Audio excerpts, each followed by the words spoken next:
Hmm. All right, team. Good morning. Good morning. Let me. My throat is hurting a little bit, but I'm here. What's up, guys? Good morning. Good morning. What's up? Good news. BT. My throat is hurt.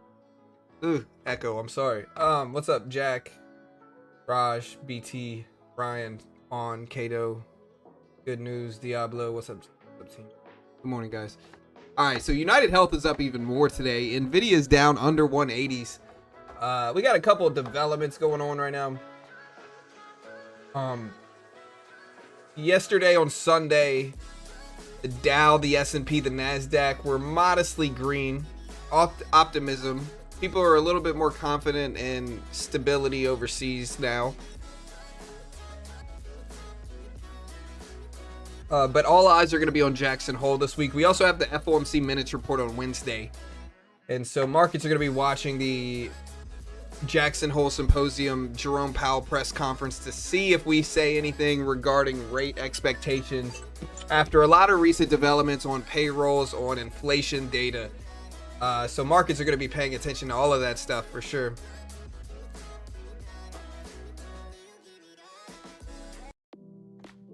Sorry, that's a little bit too poppy of a song for me right now. Sub CT.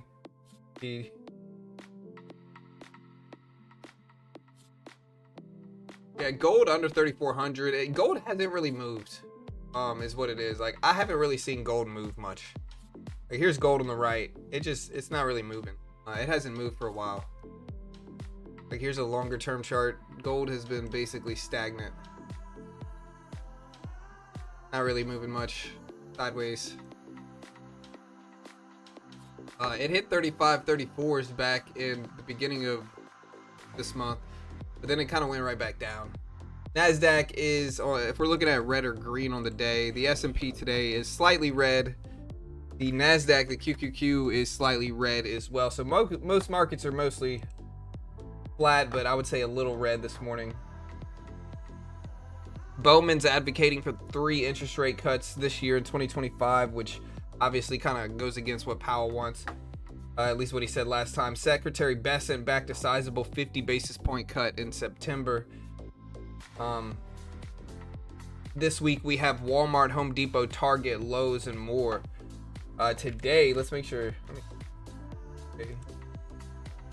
Today, none of these are really coming out. Home Depot's tomorrow morning.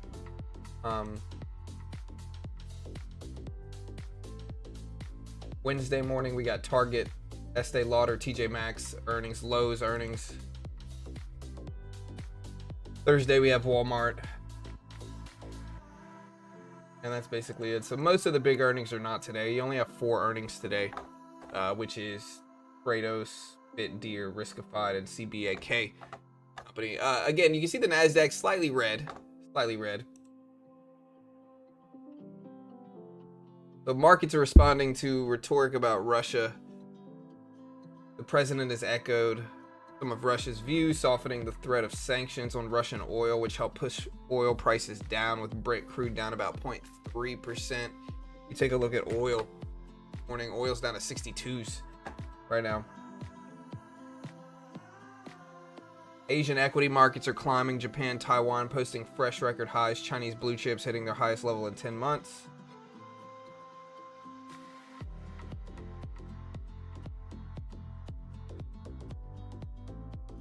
European bonds climbing up.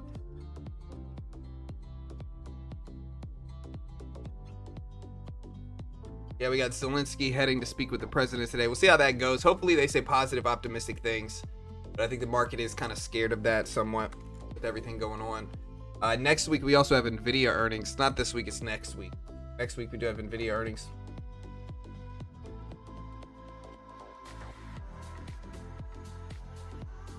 Well, we're slightly red today. I don't know if we get a red or green day, to be honest. I really don't. Let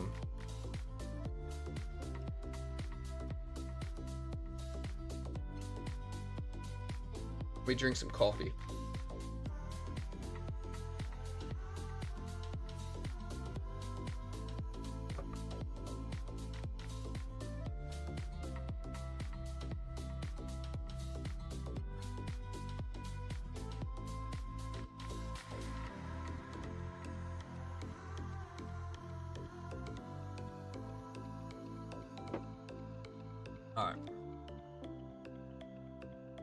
You mark those pivot points in blue. What do you mean? Do you mean how do I make them blue? How do I change them to blue lines, or do you mean how do I calculate where I put them?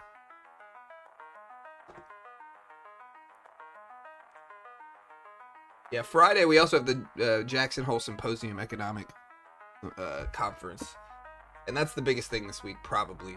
Fed minutes on Wednesday is pretty big. How do you calculate them?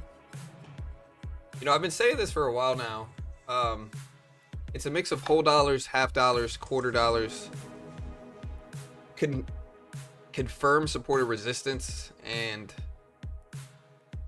yeah, and milestone levels in isolation. So like 850, 825, 8. 760 is probably a confirmed level. We look for like isolation as well, like how obvious it is. Like an example of an isolated level would be here or here because it like sticks out, and so we just use a mix of those. All right, will today be a red or green day?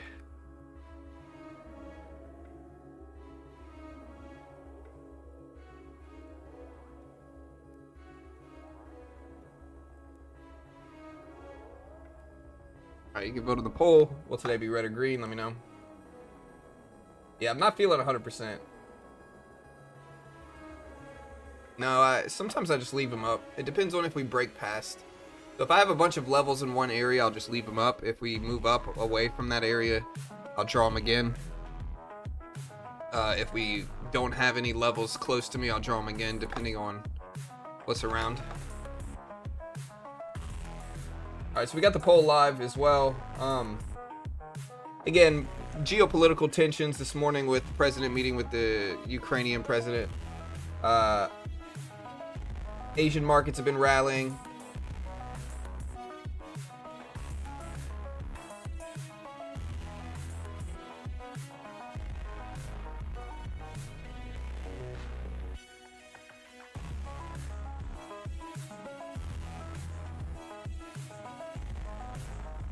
All right, so here's the Nikkei,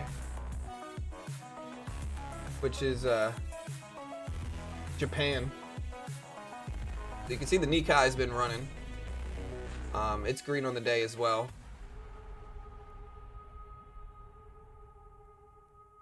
But yeah, there's the Japanese Nikkei index. It's up. We can take a look at.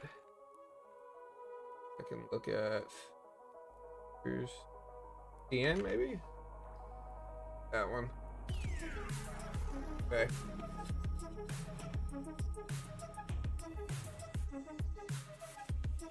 Here's a China ETF. You can see it's gapping up a little bit. EWH. Hong Kong ETF. It's been rising. Got South Korea ETF, EWY. Down a little bit, but it's been rising mostly. Taiwan, India.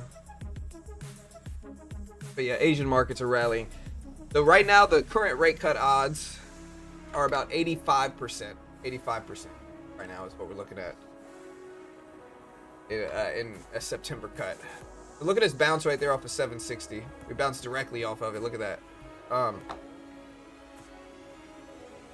if we take a look at the rate cut odds, if we take a look at yields this morning as well, rate cut odds are currently a little bit lower than that actually. It's currently 82.6% likely that we cut rates in September. Currently almost 20% chance that we do not cut rates, that we pause. And again, this is why Jackson Hole is so important today, is because it's going to give us some insight into what Jerome Powell is thinking regarding next month. You know, we're going to see what Jerome Powell thinks regarding next month, whether he thinks rate cuts are on the table or not. And that might drastically change these odds or percentages if Jerome Powell does not have as dovish of a stance as some of these analysts. We also can take a look at bond yields. Yields are elevated from where they were last week a little bit, but they're mostly flat. They're not really changing much. They're at 4.295%, which is just about where they were last week. Yeah, here's the 15th. They're a little bit higher. They were at 275. They're now at 295. So we're a little bit higher, but the market doesn't know whether it wants to be hawkish or dovish really right now. So 4.295 yields as we speak.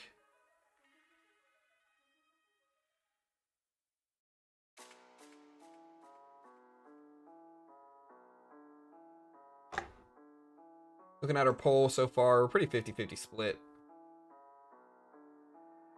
Yeah, Bitcoin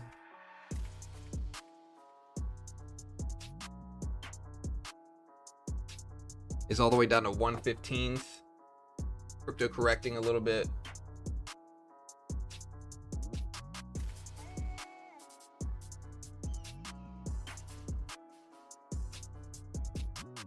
So the IRS, I'm seeing some news that Pawn sent me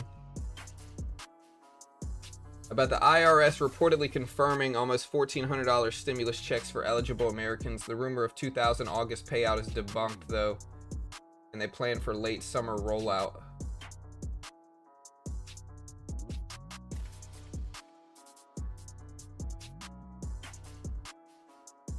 It seems like a terrible idea. You know, just to put this into perspective, one of the things that caused so many inflation problems following 2020 was the checks they sent out. You know, if you give people free money, inflation's gonna happen. You know, like regardless, if you give people free money, inflation's gonna happen. So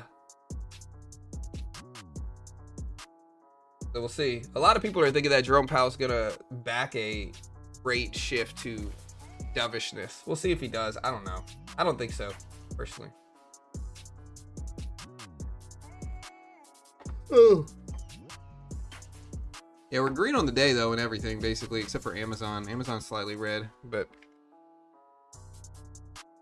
yeah, Amazon's down small amount.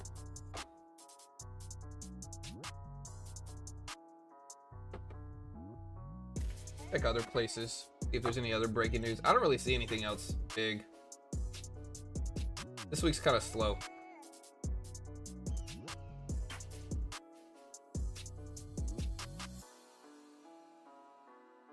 Yeah, so markets are expecting a quarter basis point in September. Analysts say Powell may avoid signaling easing despite weak jobs data and political pressure. Yeah, that's what I don't know if Powell's going to be dovish like people want him to be. I think he might be stubborn.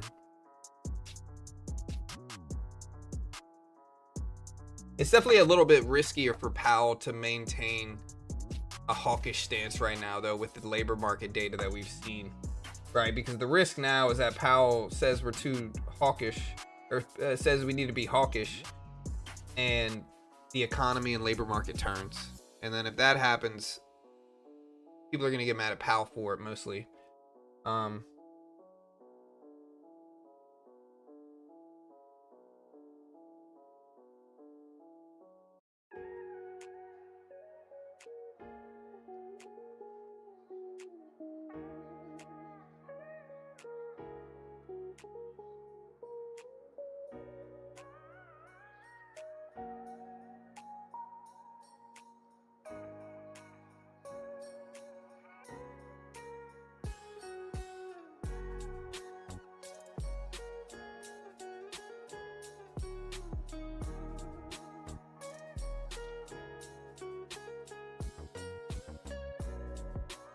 Do you guys think we cut rates this year?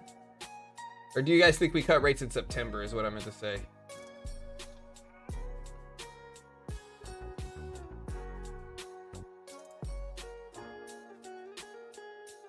All right, so stock movers, Dayforce, DAY is up 24 to 33%. If you look at DAY, it's gapping up. It's at 67s as of now amid takeover talks.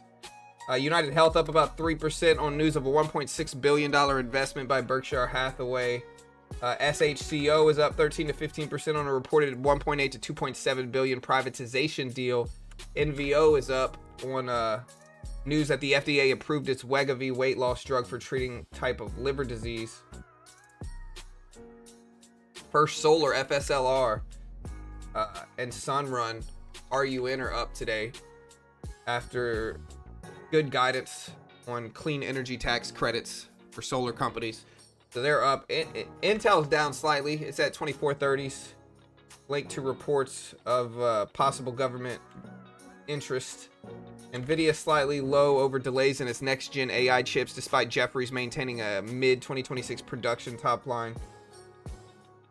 Wall Street futures are mostly subdued today. They're mostly flat, down slightly, I would say, in most indexes. People are watching Walmart, Home Depot, Target earnings, the FOMC minutes report on Wednesday, and then the Jackson Hole Symposium this Friday. Those are the things that are going to move things. So just be ready for that.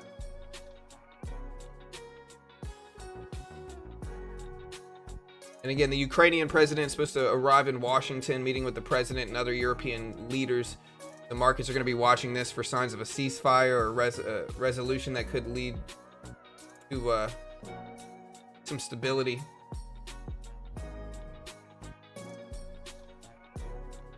And that's basically the market right now. We don't really have any big data today. President's supposed to meet with Zelensky around 1 o'clock today. I'm seeing something that says Goldman Sachs expects the Fed to cut rates 3 times this year in September, October, and December, which is only, those are the last 3 FOMC meetings we have left. Look at the NASDAQ fall down a little bit, though. Let's watch 750 here. But we're mostly trending down this morning and everything.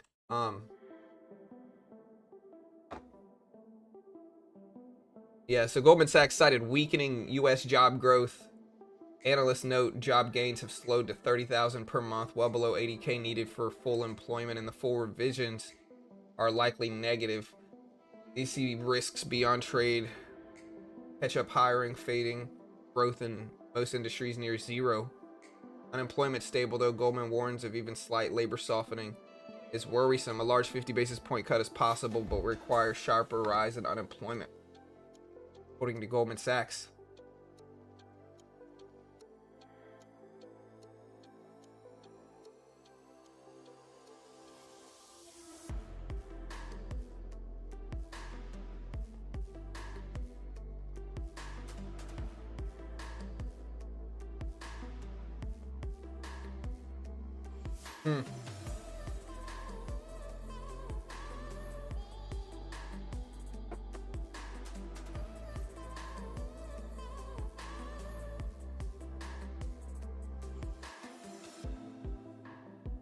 United Health down to 311s, but still elevated today. Bitcoin, again, down pretty big. Freaking people out. Sorry, I'm catching back up with the chat. Time to sell Amazon, you think? Might be right, I don't know. Yeah, NASDAQ's breaking down. Let's watch 750s. I want to see if we bounce right here. I don't know why people think cuts coming. A cut is coming. Is inflation still not going higher? Pure copium. Well, it depends on which inflation metric you look at. CPI inflation was relatively fine. The scary one was PPI inflation last week. That one was very high, very scary. People freaked out about that one. Yeah, I told people, bro. I told people Dreykus probably gonna get smashed by Hamzat. I mean, that's not a shock, bro. His wrestling's just not good enough. Like DDP's got good wrestling. It's not good enough to beat Hamzat in wrestling, you know. So, yeah, he had a puncher's chance, but Hamzat knows that. He's not gonna let him stand. What's up, VIP? 25 basis point cut could probably do more good than harm. Yeah, I'm okay with a 25 cut. Yeah, housing data this week.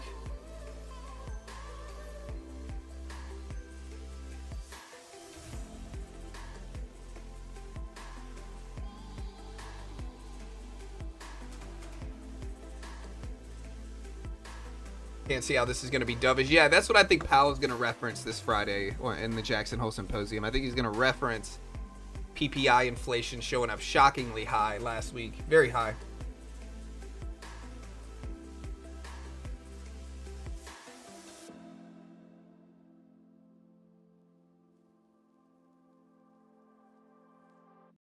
Yeah, a lot of people mirroring inflation to the risk right now, and I get it.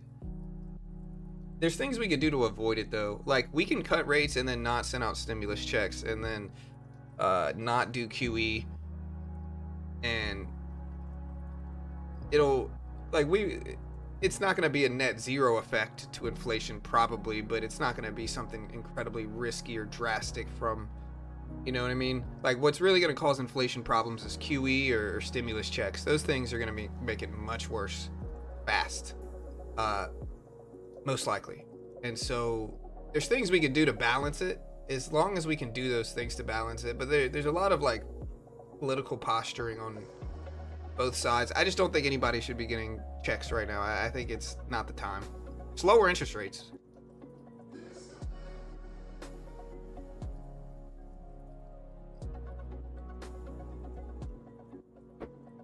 Yeah, I mean, Bitcoin's correlated with rate cuts. I understand. Bitcoin guys want QE. I'm a Bitcoin guy, but I don't want QE right now. You know, Bitcoin can wait. We got inflation that we got to focus on. You know? Yeah, that's what I'm worried about. 3 rate cuts, tariffs, inflation. That's a problem. All right, so look at where we bounced here. We bounced right here at this 750 level again. We went right up to 760, rejected off that. Now we're back to test 750. It's looking heavy though. We got like a little triple bottom area down here, like 7 something, wherever you want to call it, 740s, 744. We'll see. You know, we'll see. All right, guys, I gotta zoom out a little bit here.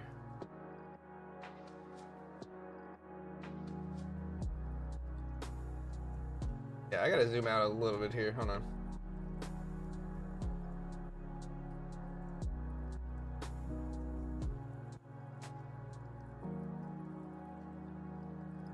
Okay.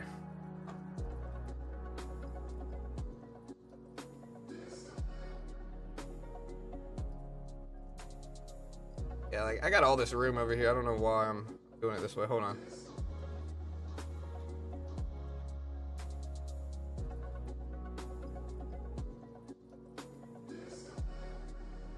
This is gonna be a lot cleaner, I think.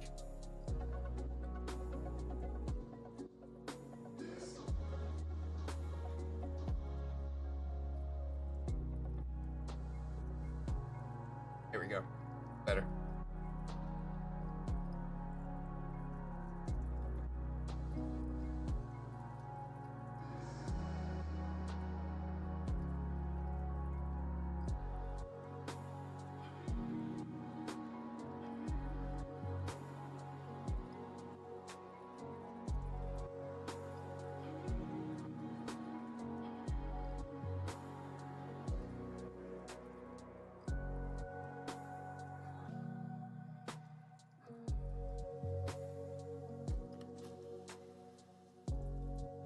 Yeah, maybe I should update it to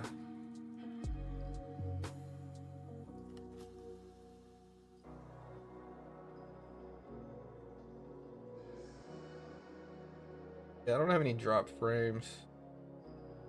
My next stream I might up it to 60 FPS. Yeah, most things are red today. Almost everything's red. Or solar making moves. Yeah, solar companies are up after possible larger solar tax credits. What I'm looking at right now. That's what I see here.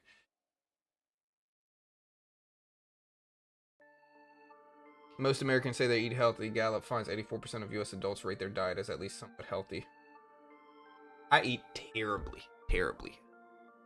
It's not that bad. Like when I eat food, sometimes it's not the healthiest, but I usually fast every day until at least like 12 or 1, and then eat whatever I want from like 1 to 9, and then go to sleep and wake up and do it again. You know? It's not that bad, you know.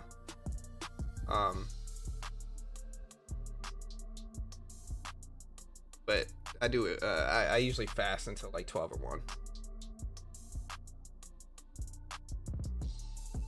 Yeah, ETH pulling back a little bit after last week. What else we got?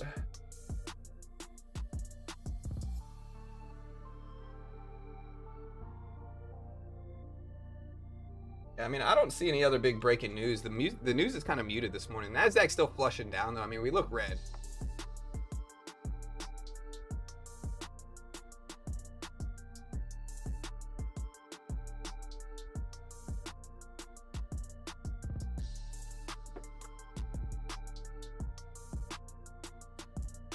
So I'm checking up on Gob. He says, so I would expect something like stocks or other markets to appreciate because money becomes worthless, then more money are required to represent the same value. Combined with markets always fluctuating, that should be an okay place to put one's money. No, at least compared to the dollar or other fiat. Of course, Bitcoin would be the best hedge as always. So what are we talking about? Hedging against inflation? I mean, yeah, I mean, generally, one of the reasons the stock market goes up, right? This is why it's kind of silly to bet against the biggest companies in the world sometimes, right? Is because even if the company's overall health isn't getting better, they might make more just because of inflation, right? Just because money's worth less. And so the net effect of it is they make more over time and they go up over time. S&P, NASDAQ, Dow go up over time generally because part of it because of that. Other parts of it is because, you know, that's just the nature of the S&P, NASDAQ, Dow. And it's one of the biggest statistical inflation hedges because of it. Now, there's risks to just investing in the S&P, NASDAQ, and Dow. And the risks are that the market could crash tomorrow. You know, we don't know when the market's going to crash. But long term, it's incredibly consistent, right? So long term, you get 8 to 10% a year on average in the S&P or NASDAQ or Dow or whatever you want to look at. And so that's a pretty big inflation hedge. Let's just say the average inflation rate over the next 30 years is what, 4%? And that should include the bad years, average it out to what, 4%. That's still going to give you a net 6% you're earning every year. And the compound effect of that, meaning like as your account grows larger from that 8 to 10%, the 8 to 10% percentage they're taking is going to be on a larger amount every time because the account's growing, right? And so the compounding of it is even more important. But it's not guaranteed, right? You want a guarantee, you can buy bonds, you can buy, you can buy treasuries, you can buy CDs. There's a lot of ways to get like safer money. You can buy money market. You want somewhere in between. You got like real estate out there. Real estate's certainly not guaranteed either, but long term it's pretty consistent, and the gains are pretty solid as well in it. And so what I would always say is just diversification is the move. I'm not an investment professional, though. I'm not liable if you lose. Always make your own assessment, trade smart. I can't guarantee anything. I might be wildly wrong about anything and everything I say. Understand, hold on. This is fully on screen. Understand all the stuff on screen. I can't guarantee anything. Understand CFTC 4.41. Not an investment professional, don't copy me. But still, those are the ways to hedge against inflation over time. And that's why I'm trying to say people that bet against the S&P, NASDAQ, Dow, it's a sucker's bet most of the time. Sometimes people can isolate a good time to do it and make money doing it and get out when they're supposed to. But you got these big groups of people that miss out on big runs or they want to be Michael Burry or whatever it is, and they just lose most of the time. And they get mad and they cry manipulation, and nobody cries manipulation more than somebody that's wrong about a long-term investment, especially a long-term short in the NASDAQ.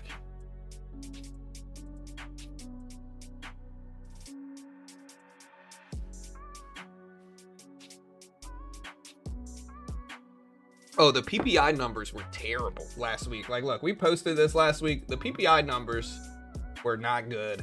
They were not good at all. Like, look, we covered these. This is my X page at Beginner Trades. You give me a follow. Headline PPI 0.9% versus 0.2% expected. Core PPI 0.9% versus 0.3%. Year over year core 3.7, almost 4% year over year versus 2.9 expected. Headline 3.3 versus 2.5. Wildly worse than expected here. Wildly worse than expected. Again, that PPI data was not good. I'm surprised the PPI data didn't move the rate expectations even more based off of that report. PPI is not the biggest. It's wholesale inflation. Eventually that wholesale usually gets passed on to consumers though. So eventually we could see this PPI data trickle into CPI as the risk. And that's a substantial risk. And that's the big risk everybody's got. So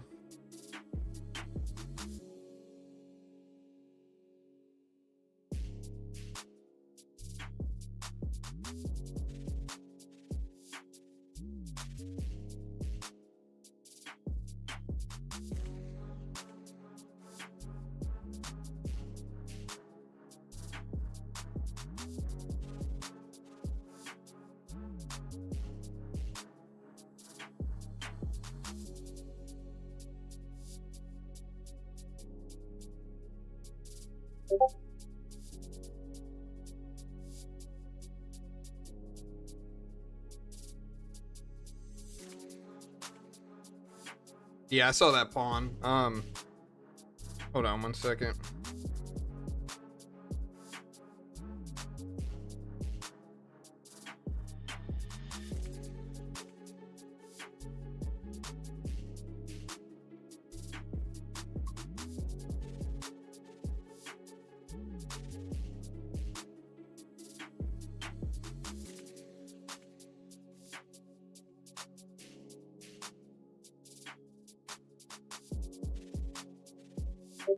Yeah, I don't think it's gonna crash on one PPI inflation report. I just don't know if PPI is that influential. Yeah, that's exactly right, Pawn. Just to, I don't think it's gonna move markets. I don't think it matters that much for stuff like this.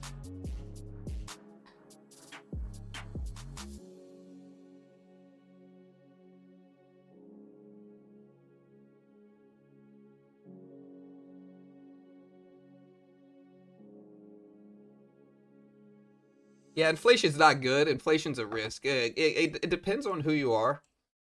Some people don't care about it, you know, and it depends on who it is. Like I'm self-employed. I don't want my income to be eroded. Nobody should, right? But especially if you're like self-employed, you definitely don't want it.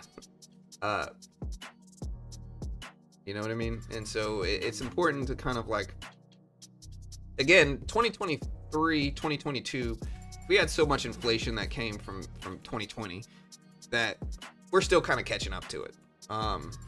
And so I think a lot of people do not want that right now.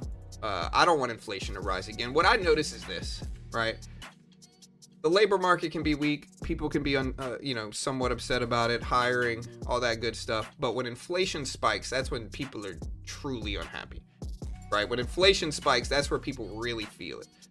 I think they feel it in both ends, but I think it becomes so much more obvious to them once inflation spikes. Once people start paying way more than they used to and things can't be affordable. Like if somebody says, hey, I could buy groceries for $150, and then within a year or two, it costs $250, $300 to get the same amount of groceries. That's when people really start to struggle. And so we should all fear inflation. And again, we can cut rates 25 basis points and balance it and continue QT and don't send out stimulus checks and don't do quantitative easing, and the risk to inflation, it's not going to be nothing, but it's going to be less than it would. And so there are ways we can go into this with balance. We shouldn't just pull start the money printer though and bring interest rates down and do quantitative easing and in QT all at once, because that's the big risk. Is if we start doing all that stuff, then there's problems, and that's when people are going to start feeling it. But mortgage rates might go down, the house prices might continue to rise, mortgage rates might go down in that scenario. There's reasons to do it, but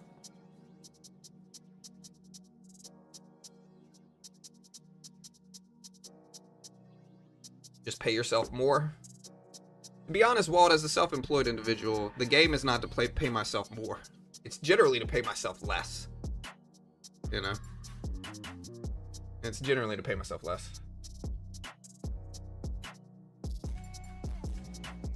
About how much inflation and economics matter in everyday life? Yeah, for sure. It matters a lot. People don't realize that. That's what I try to teach people here is that, like, you might not think it affects you, but it does. 100%. It does.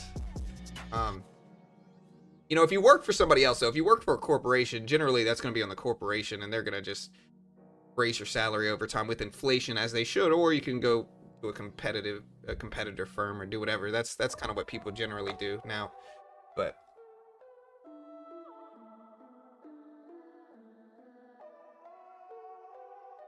yeah, no, today's not incredibly red. We're mostly flat. Especially now. Like, look, we bounced at 750 this level here. We're rejecting at 760. Nvidia's down a little bit, not really that much. This is Nvidia over the last week, and so you can kind of see Nvidia, one of the biggest market movers. It's mostly just flat over the last week. We're not really moving a lot. There's too much unknowns right now, and there's not really any updates to the unknowns, I would say. Yeah, if the labor market's crap, then, you know, it's gonna be harder to do that. Of course, find a competitor and, you know, up your salary. I understand. I think a lot of people have been crying stagflation since those last week of reports. And I can't really knock them for it. I think that's probably somewhat accurate. Stagflation is an economic environment in which we have high inflation as well as a weak labor market simultaneously. Generally precedes a recession. And so I think that's what people are scared about.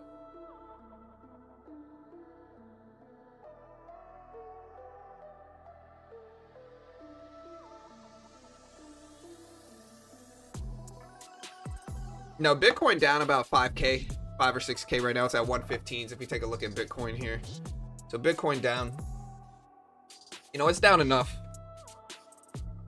It's down enough to freak out crypto people. You know, and crypto people are kind of on the other end of it. Crypto people almost want inflation because they don't want inflation, but they want dovishness. They want money printing. They want quantitative easing, you know, which I'm pro Bitcoin. And I think Bitcoin's going to go up over time, but I don't want QE right now.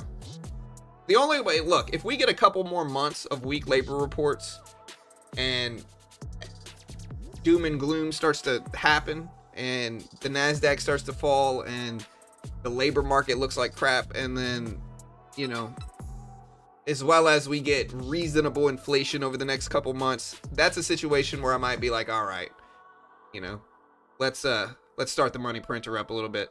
That's fine, you know, but I need the confirmation and the data, you know, and we're going to get some of that at the end of this month right now. So we got a couple things that might move markets. Today we got the Home Builder Confidence Index. Not really the biggest report at 10 a.m., but it's something. Tomorrow we got housing starts and building permits. Those are things that might genuinely influence at least the sentiment in housing. We got the Fed minutes report tomorrow at 2 o'clock. Thursday, we got jobless claims, Philly Fed Index, services and manufacturing, PMI, existing home sales. And then Friday, we got Jackson Hole Symposium. And then next week, right, you want to look at the state of the economy. Next week, we have GDP data on Thursday, Case-Shiller House Price Index on Tuesday, durable goods orders on Tuesday, new home sales on Monday, PCE inflation on Friday. And so next week, and that's not even including NVIDIA earnings on Wednesday. So next week's busy, this week's busy, a lot of stuff going on. Jackson Hole. Sleep good, just indexing.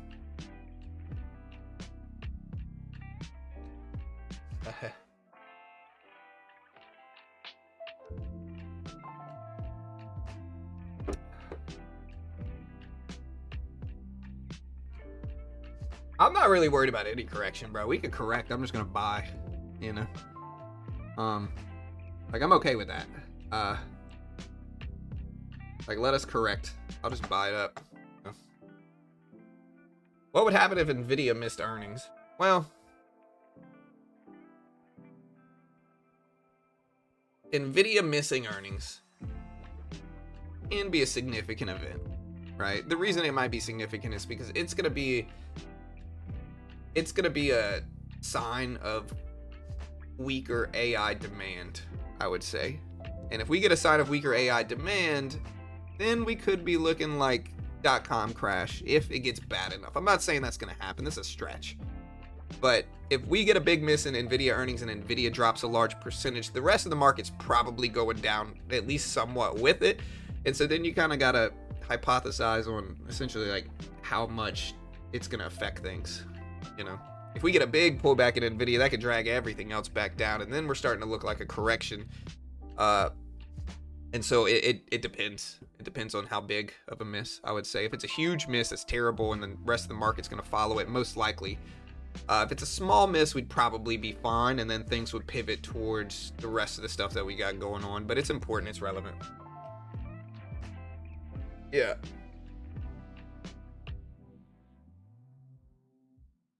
So that's kind of what we're looking at. We also have GDP data next week. GDP expected next week. Last time it showed up at 3%.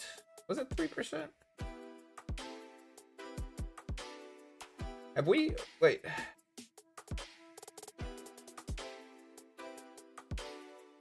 What GDP initial estimate showed last time in the US? last month. US 3%. Okay, it did show up at 3% for second quarter. We'll see what they revise it to.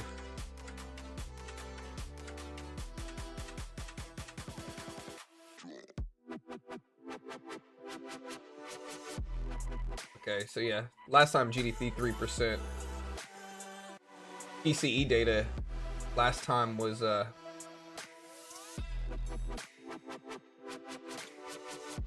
2.8% year over year for core, 0.3% month over month for regular. So we'll see if that changes based off of the PPI data, and that freaks people out. Video dumps with earnings. Yeah, that's how it goes sometimes, I think.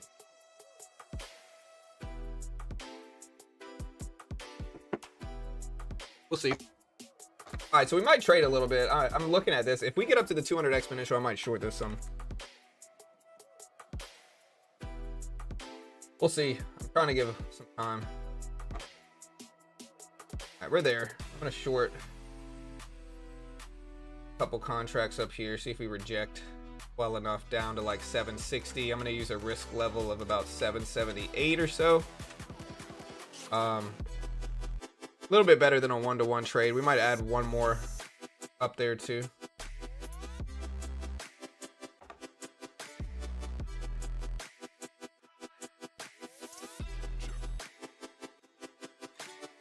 If we go down to 760, if we go down to 760, we're really confirming like a choppy trend. That's kind of what I'm looking at, but I didn't really get filled the best up here.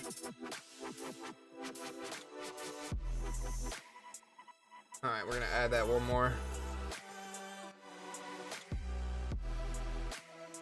The range is very small though.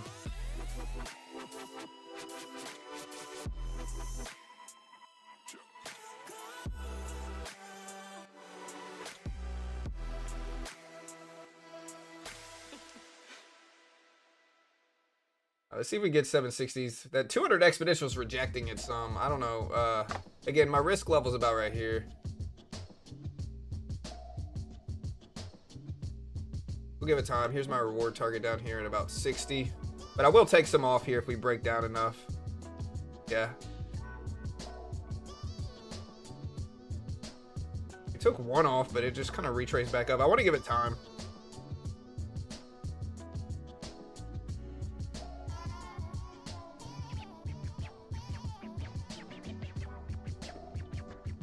A fast retracement back up.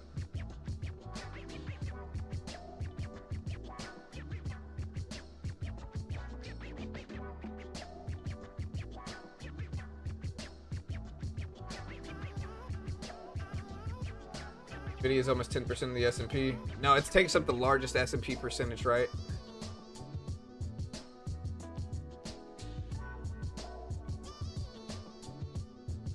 Yeah, no, for sure. Expectations of Nvidia are too high. That might be true. Yeah. All right, we took another piece off here. Gonna let the rest ride. There we go. I cut it right there. All right, we're out. We got our trade. That was good. 200 exponential. We just broke down so quickly to it here. You know, we wanted this. We got it. Basically, we were maybe a couple ticks away.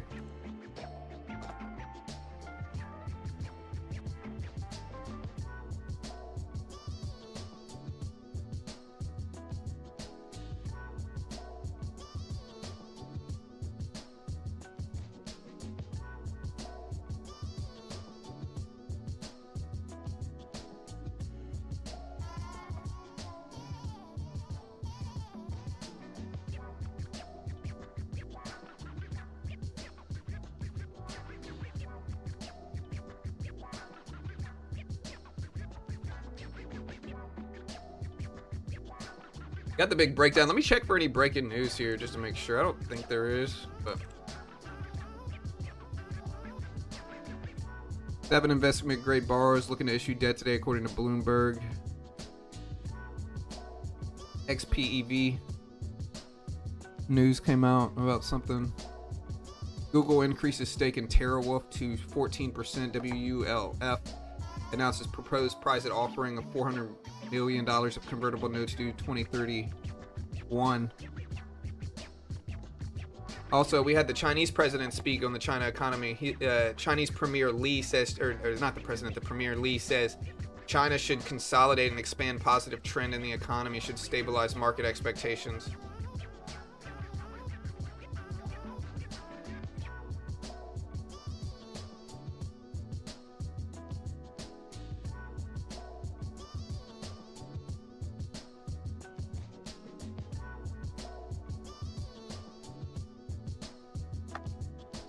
Now, people are saying ETH. Look at this breakdown though in the Nasdaq.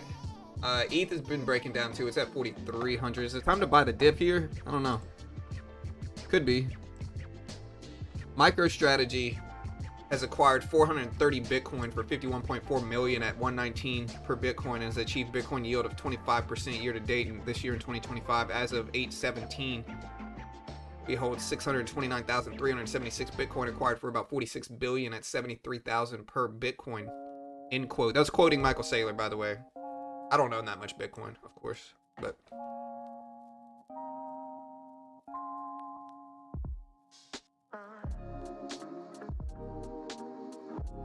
Alright, the India Prime Minister Modi says Putin phone call on meeting with the president in Alaska. Shared insights on meeting with the president.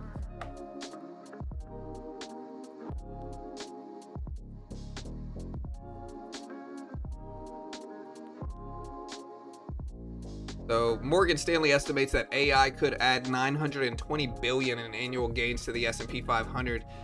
They could deliver 920 billion in yearly net benefits to S&P 500 firms with long-term value creation of 13 to 16 trillion. About 25% of the market cap gains would come from cost cuts and productivity, with the biggest boost in retail, real estate, transport, and healthcare.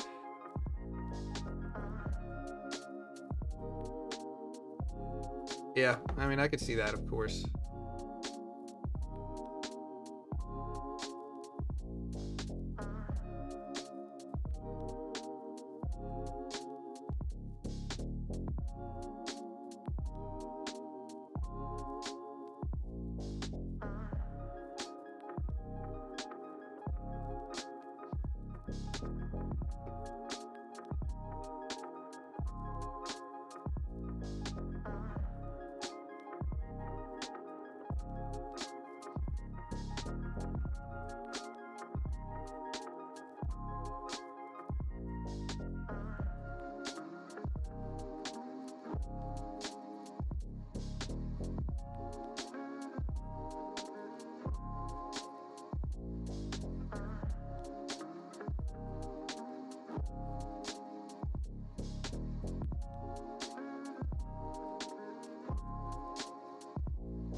All right, so Nasdaq testing 750 again. We're bouncing. What's up, Sam? Intel down a little bit, but we'll see if the a lot of the sentiment has shifted towards potentially company tariffs, and that's something that we're seeing maybe in Intel, at least some inner workings there.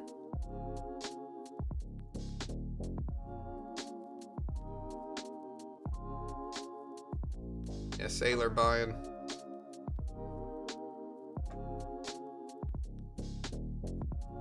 Palantir down on 174s. AMD down slightly. A lot of tech is pulling back though. There's AMD pulling back. A tray.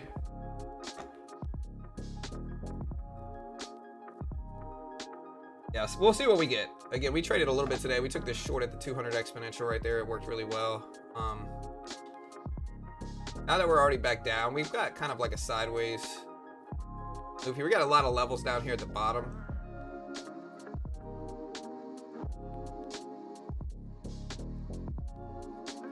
If this is one. Low here is at 740 or so.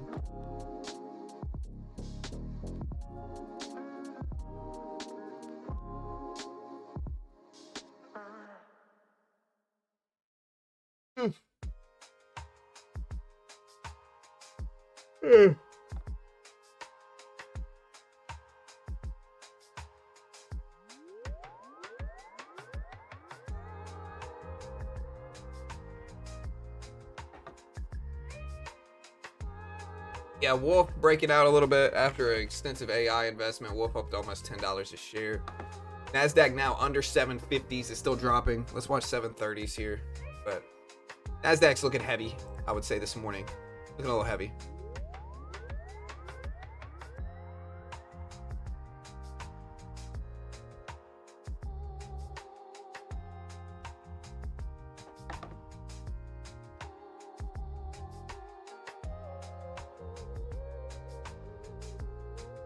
Gold, if we take a look at gold here, gold's kind of flat, like I've said, man. I mean, it's moved, but it doesn't really hold. It kind of chops. Gold likes the range between like 33.50 and 34 over the last few days.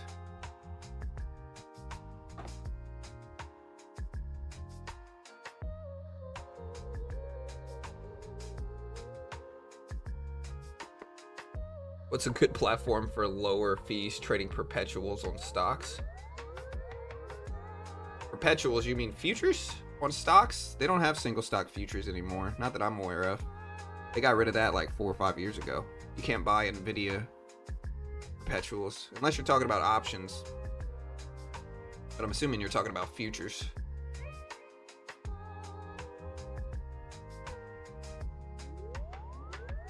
I don't know for Top Step.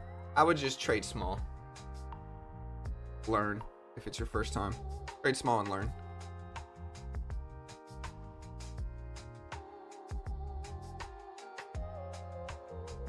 I trade crypto perpetuals, but want to get into stocks because of their. I mean, you could trade index futures. Like I'm trading the Nasdaq, like the NDX. I can also trade the S&P 500, but I'm not trading the individual stocks. I am trading futures.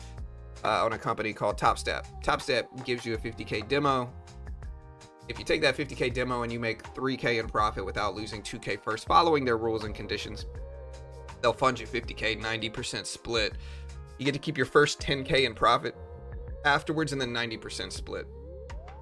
And you can start taking payouts from them in that regard. If you fail, you're out $50. So it's kind of the best of both worlds. It's limited risk, similar reward to funding your own account at 90% and 10K. So I think that makes sense. And they pay out millions, fund thousands. They're a sponsor of mine. And so I'm biased, but they're the most legit one in the world, I would say. And so, of course, I'm biased in their favor, but I think it's genuinely useful. And again, they're a sponsor of mine. I'm biased. Understand all the stuff on screen. Can't guarantee anything. But I think it's just a better way to learn. Most day traders lose. You try to fund your own account 5, 10, 20, 30 grand. You're probably going to lose. And so it's just cheaper to do this. If you fail, it's not the end of the world. Versus losing 5 or 10K quickly. Yeah, there's the link right there if you want to check it out. I'll pin it to the top.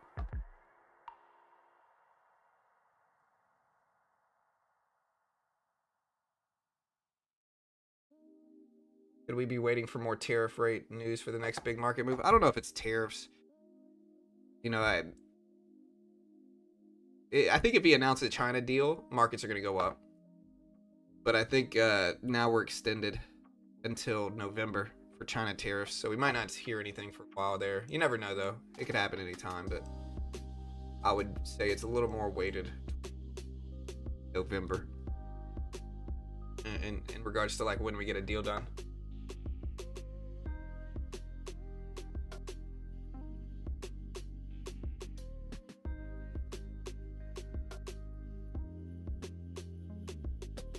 Yeah, I had to pivot to a shameless plug right there. Yeah.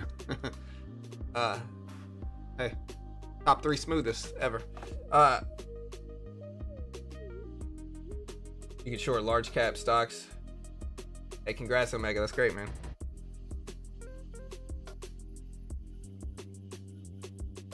We're kind of pivoting back and forth. The Nasdaq's kind of flat right now. I'd say we're not really doing much. We're going back and forth, back and forth, back and forth. Not really getting anywhere.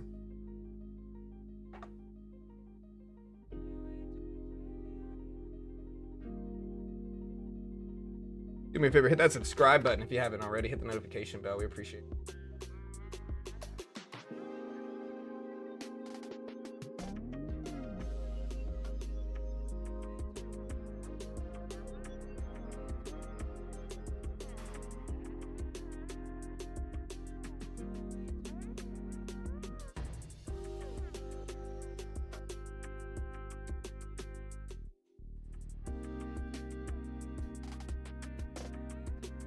All right, guys.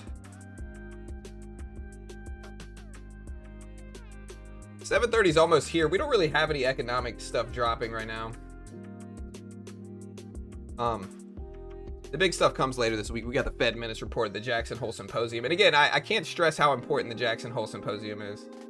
It's important just because it's going to tell us what Powell's tone could be next meeting. He's going to talk about it. It's going to be Friday is the Jackson Hole Symposium. That's what a lot of people are paying attention to. NASDAQ's kind of chopping back and forth, but the Jackson Hole Symposium on Friday, very important. We got building permit housing starts tomorrow, Wednesday. We got the Fed meeting minutes. Thursday, we got Philly Fed index jobless claims. Friday, we got Jackson Hole. When is the Jackson Hole Symposium? It's 8 o'clock. Let me see if they've said this.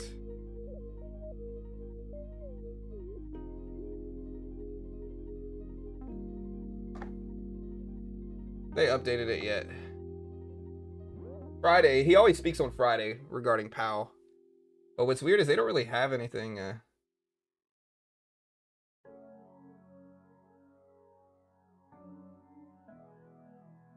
don't really have anything on this one yet.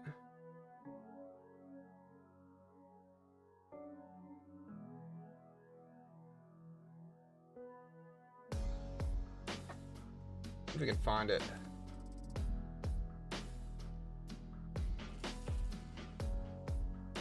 Everybody's talking about Jackson Hole.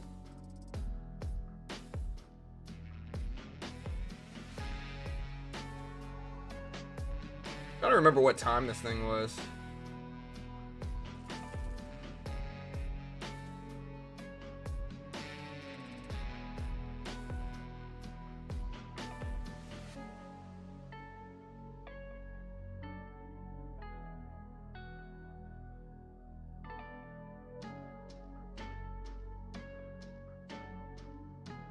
All right, NASDAQ's still chopping sideways. So I'm showing it's scheduled for 10 o'clock Eastern time.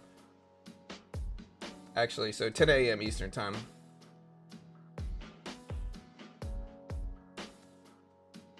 Okay, so which is easier? That's subjective. That's opinionated. I don't know if any of them are easy. I would say futures are easier to understand. Futures are very similar to day trading stocks. You buy market, sell market, you buy in, you do whatever you want to do that way. I mean, you'll still probably lose if you've never done it before. Options have a lot more nuance to them. They've got the Greeks, you got to understand theta and gamma and all these different things. They're more restrictive, but it depends on what you're doing. I would say futures are easier to day trade. Options are more complicated. All right, so Tesla Model Y L is coming soon, according to China's social media post. We also had Canadian housing starts show up at 294K versus 265K expected, so stronger than expected housing starts for Canada.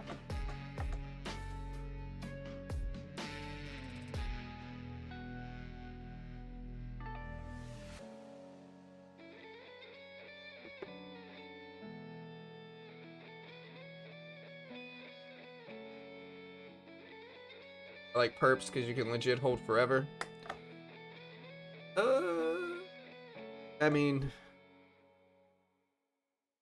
if we're talking about futures contracts, especially like the E-mini, they expire quarterly. So you can hold them, but they expire every quarter. At least another one comes in until the liquidity on the previous one is over. I like options too. I like a little bit of everything. It's not like I'm against options. Options can be useful, especially if you want like good bang for your buck regarding options. That works really well.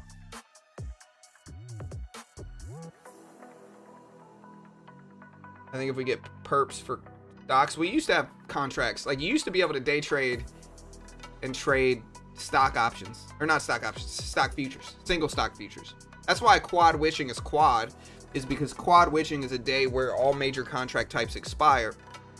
And it used to be single stock options, which we no longer have, stock futures, or no, I'm sorry, it used to be single stock options, which we still have, I'm sorry, single stock futures, which we no longer have, index options like the S&P options, and index futures like NASDAQ, like you see me trade here, right? So all 4 of those used to expire same day. Now there's no such thing as single stock futures. And so it's just 3. It's technically triple witching day now. But that's why it's not quad witching anymore. I still call it quad witching, but not really that anymore.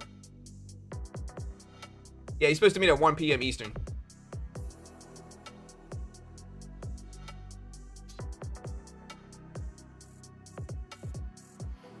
Yeah, I don't like binary options either because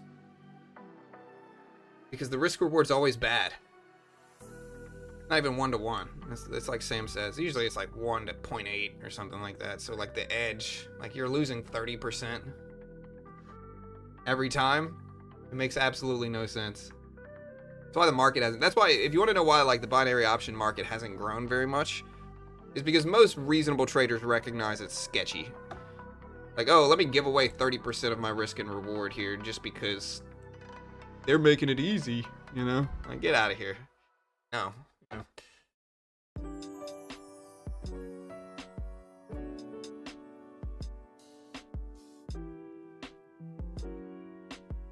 I think options are good, and they can be incredibly useful. And you see big money use options a lot, right? But generally they use it for different things. Like people use options long-term to hedge a lot, like some longer-term options to hedge against stuff. Like small risk, big reward. If you got a cheap option contract, you could throw it out there and like it might go up if we get some volatility or whatever. That's what people use options for. But if we're talking day trading, 0 day to expiry options, incredibly risky, you know, highly volatile. I would argue more complicated than futures, where futures you can day trade indexes like stocks basically, and you're fine. Options, there's a lot of stuff you got to understand that just makes it really nuanced and complicated.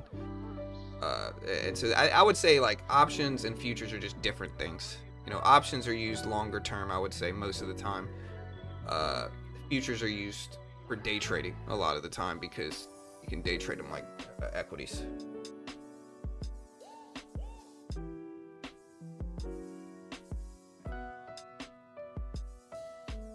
Circle? Where's Circle at?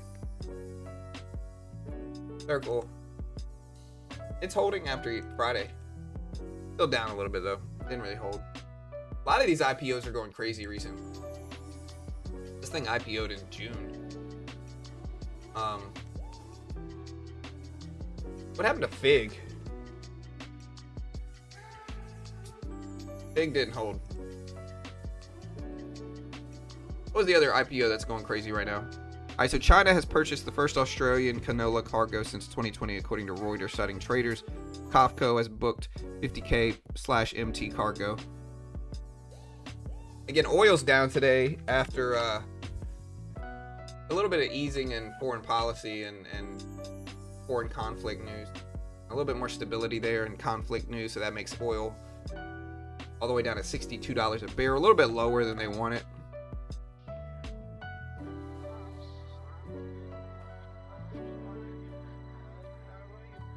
Bullish, yeah, the bullish IPO. It's down a little bit as well. Went up to 118s, down to 70 right now. 67s really.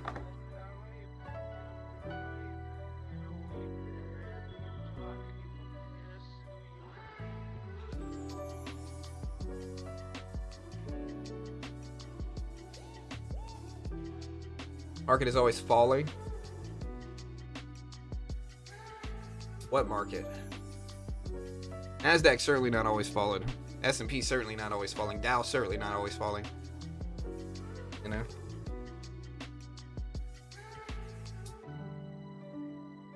Here's the SPY. I mean, it certainly falls sometimes, but...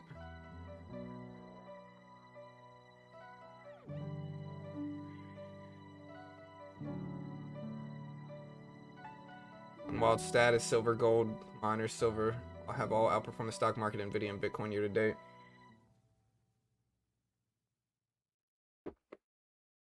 Has gold really outperformed Nvidia? maybe year to date, but Nvidia, that's probably just because Nvidia had such big, crazy gains over like a 2-year period. You know, here's Nvidia, year to date. If we're talking percentages here, 2025, 130s, it's at 180s. Calculate this.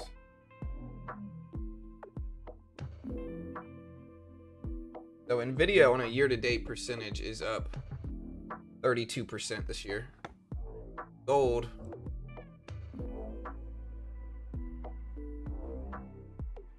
talking year-to-date, it's at about 2650. It's up to about 34. Yeah, that seems like a much larger percent. Actually, no, gold is actually underperformed. So gold is up about 28% this year in 2025. Gold's up about 28%, 29%, somewhere around there. Nvidia is up about 32%. So Nvidia actually up a little bit more than gold this year. If we're talking about the NASDAQ, again, what is gold? Gold's up 28%. NASDAQ,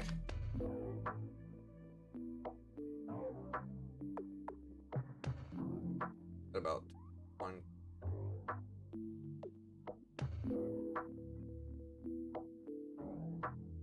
Up to 27s.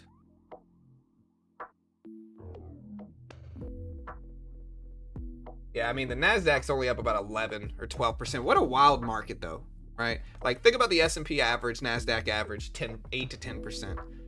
So looking at the NASDAQ, oh, the NASDAQ's only up 12% in 8 months. And that's still great, honestly. 12% is 12%. But yeah, I mean, microchip stocks, Nvidia up drastically.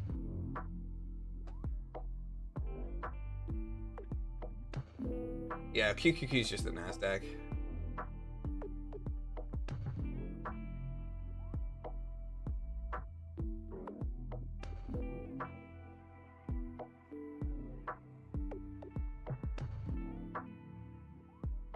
Yeah, I mean, NASDAQ at 23.7s. I mean, NASDAQ's still up over 12, over 11%. That's still very good.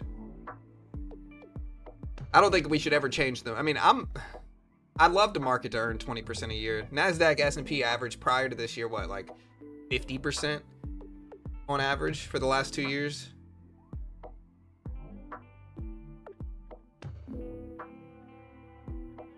Nvidia earnings will take it to 200. Maybe. Might take it down to 160 to do, though. You never know. All right, the 8:30 a.m. report is about to come.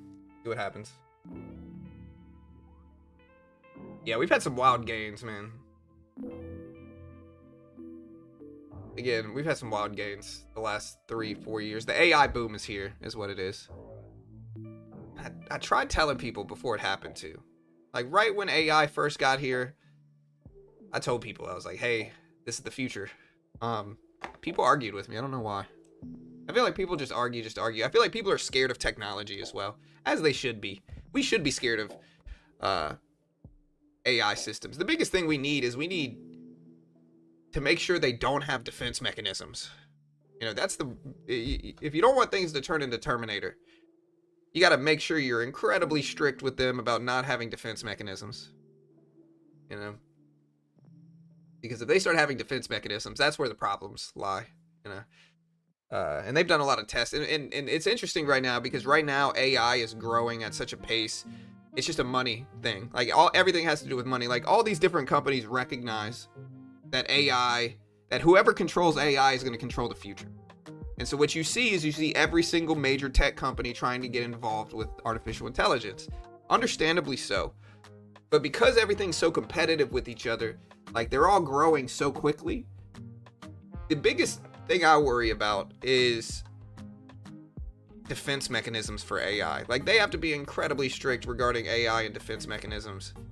If you don't know what I mean by that, I mean like AI can't try to protect itself over everything else. It can't have a defense mechanism where it protects itself over everything else. That's the biggest single risk to AI right now. And yeah, it might affect jobs, it might affect everything else, and that's just the natural evolution of technology. Where I start to have a problem with it is if it doesn't have a defense, or if it has too much of a defense mechanism. That's the scary one.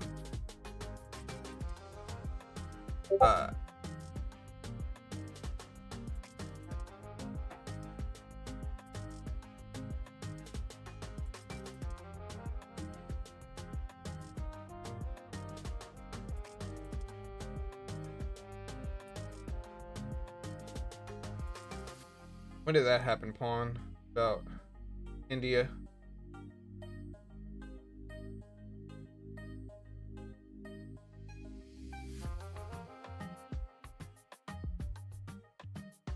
White House trade advisor Peter Navarro says India's Russian oil buys are funding overseas conflicts.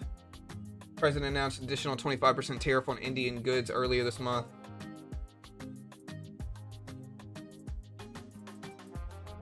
Yeah.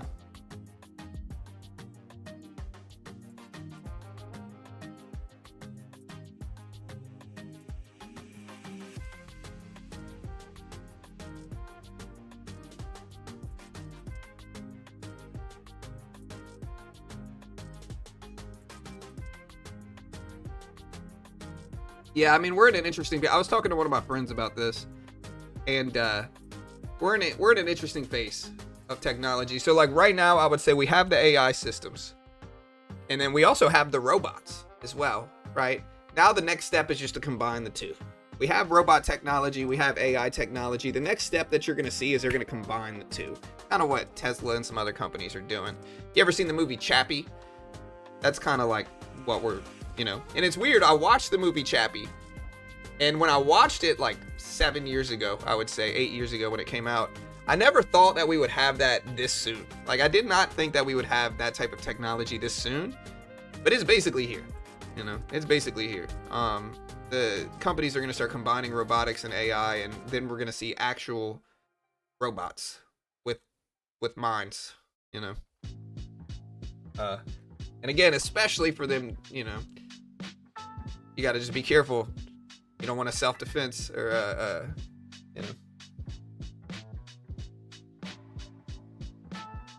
yeah, you just got to be careful. No, it's already here to a certain extent, but over the next few years, it's going to become much more efficient. It's going to be like Bicentennial Man, except he's not so nice.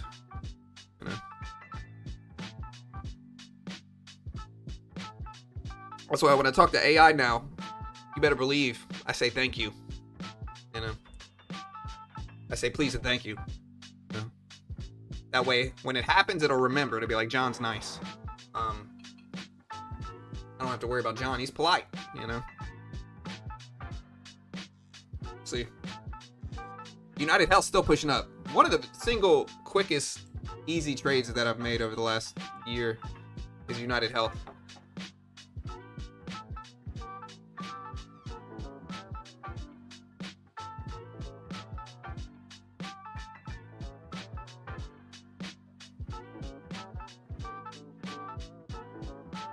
Yeah, John the Current.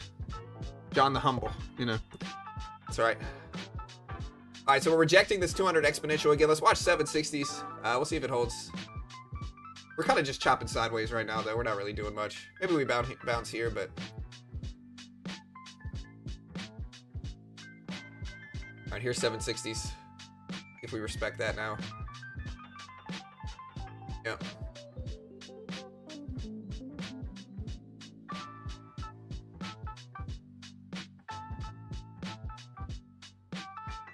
Hank from Trimmers. I don't think of which one's Hank. I love Trimmers. The first one. Are you talking about the prepper guy with the elephant one thing?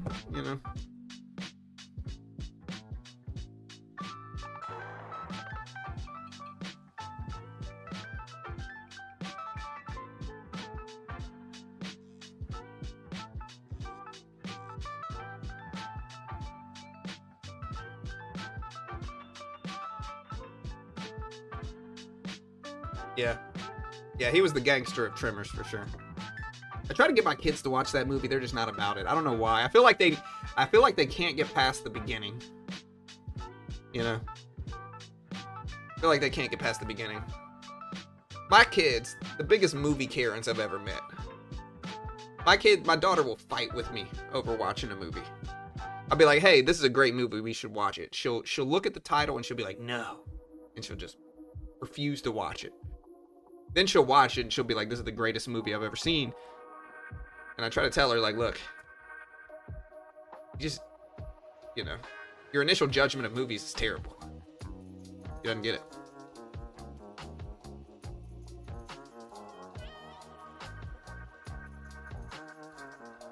I love movies, and I'm strict on movies, but I don't judge a movie pre-watching it. Not really.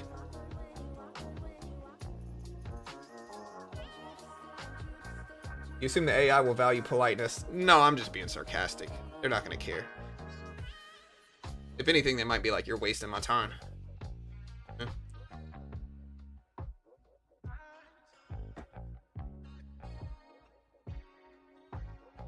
Yeah. One thing I learned going up to Michigan, that politeness is not valued as much everywhere. Like, I'm from Louisiana, so I was like taught growing up to say yes sir, yes ma'am, no thank you, to be friendly, to be kind to people for the most part. I go up to Michigan, sometimes they don't even speak. They'll see you, they'll wave to you, they won't say a word to you. It's just a different environment. I'm not used to it. And so I'm sure AI would probably not value politeness in the same way.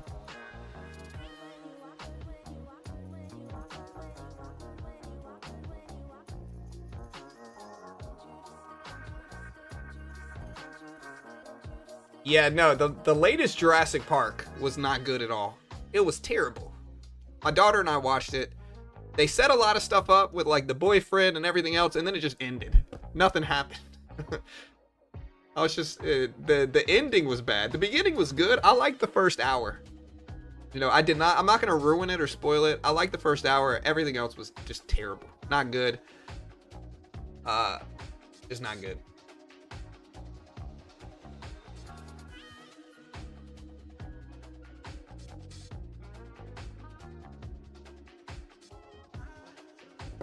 The real issue with movies is that they're too predictable at this point in time. If you got a mean old guy, you know he's getting eaten by a dinosaur.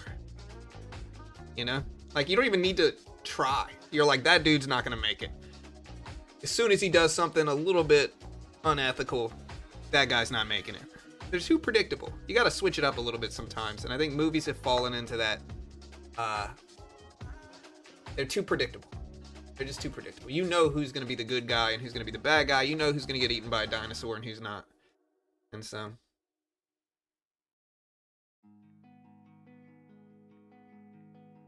I like Michigan. I like Michigan people, to be honest. But Michigan people are a lot colder when you first meet them. If they don't know you, they're not really as friendly with you as somebody in like the South. I like Michigan though, and I like Michigan people. Honestly, it was kind of easier because I don't have to fake, you know, small talk with them. I could just not say a word. They're not going to judge me for it, you know.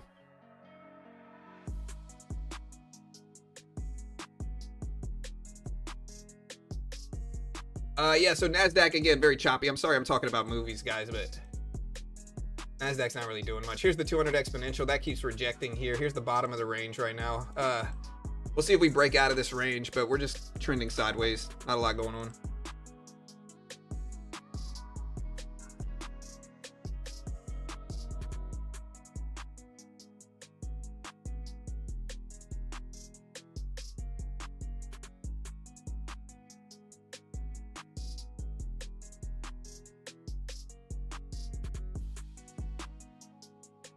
Yeah. No, that's the same argument. We're like, okay, if the water dinosaur takes out a sailboat, you know, they're now safe on like a little yellow inflatable raft. Make it make sense to me, because it just doesn't. You know, okay, they're not safe on a sailboat, but they're safe on an inflatable raft off 10 of them or whatever it is. Nonsense. You know. Yeah, we got some reports. We got the FOMC minutes report. No, I mean, yeah, I trade live. We just don't really have. I traded once this morning already. We made a little bit of money. It's not a lot, but we made some this morning already. Market's just trending sideways right now. I'm just waiting for us to get closer to the opening bell to trade. We just don't see anything good. You ever take an opening range trade long or short on the NASDAQ? Sometimes. Like orbs can be powerful. You know, you just got to wait for them though and be patient. Depends on what time frame you're looking at as well. Yeah, we got Home Depot Lowe's this week. We have Jerome Powell's speech on Friday, which is going to really influence things. That's going to be one of the big things that happens this week is, you know, we had over the last 2 weeks, we had CPI data, PPI data, and over the 3 weeks period, we had really weak labor report.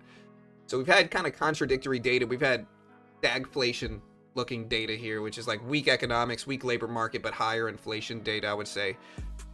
And so now rate cut odds have shot up after that really weak payroll revision. They revised May and June down 258,000 jobs, which shows a much weaker picture of the labor market than expected. And even like, you know, a little while ago when Powell did the FOMC meeting, one of the things that surprised a lot of people was hawkish. He was hawkish. He was restrictive. He was not dovish. He would not commit to rate cuts or anything like that.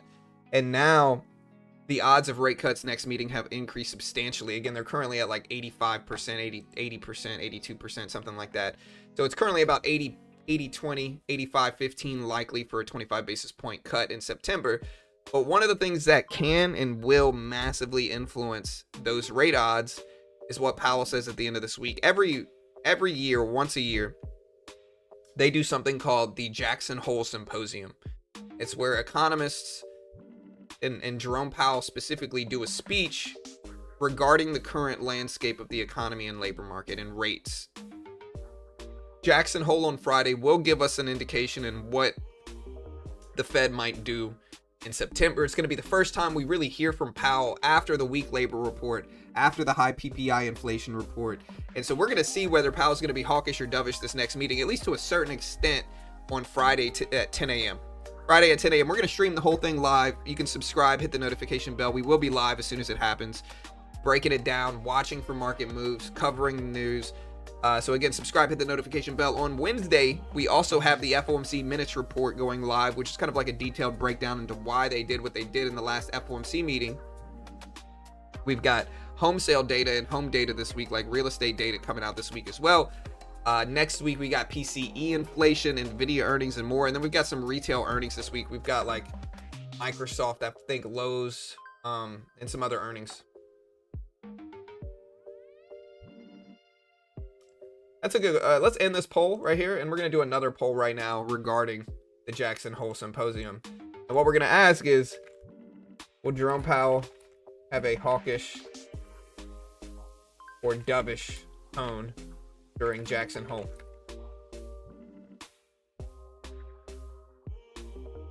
And again, hawkish means restrictive, high interest rates, lower. Hawkish essentially means he fears inflation more than labor and economic weakness. Dovish essentially means he fears labor reports and like weak labor market and weak economy over inflation. Like a dovish Fed is one that wants to lower interest rates and stimulate the economy.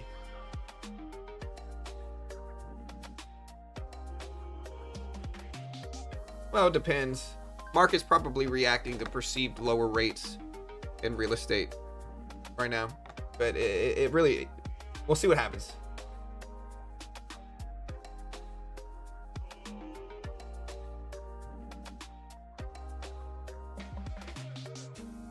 Yeah, but I think this one is going to move markets more than last time, because this time what we do next meeting is going to matter even more. And it's going to be the first time we hear from Powell after weak labor report, high PPI inflation report, and more. So it's going to be, this time might move markets even more. We'll see though.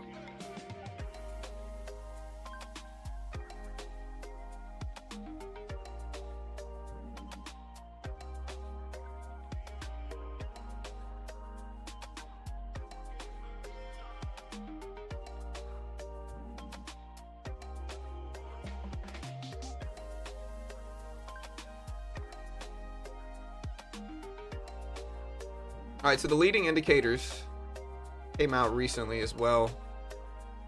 In July, 11% of small businesses said poor sales were the most important, the biggest problem, the highest since 2020. It's doubled over the last 7 months. It also can signal rising unemployment. It now signals unemployment rate could reach 5% in the next few months. So this will be interesting as well.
All right. United Health still up there.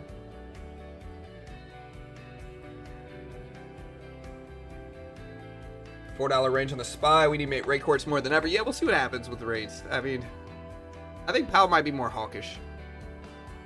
Again, the president's supposed to meet with leaders after at 1 o'clock today is what I'm showing here for this 1 o'clock. So just watch the market.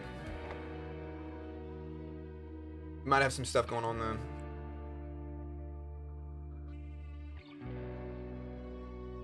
See, we got the opening bell in not that long.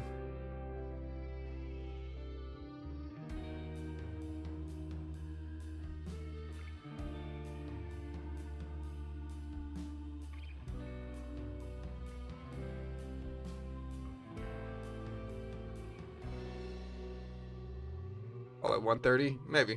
See.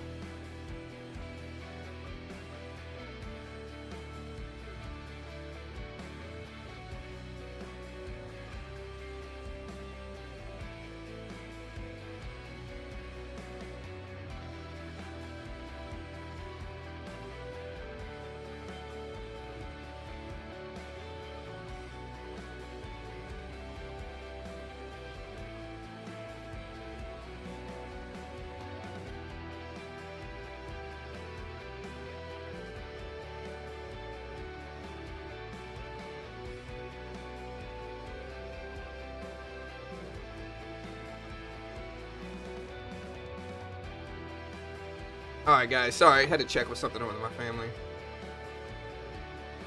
But yeah, we'll see what the summit does at 1 o'clock, 1:30, whenever it is.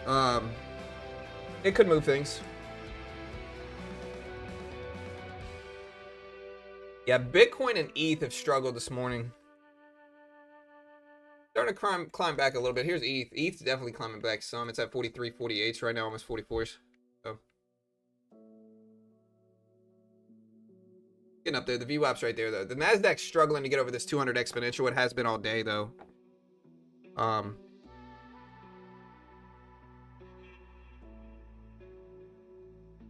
The South Korea's 927 billion national pension fund increases Bitcoin exposure by 182% in the first half of this year as well.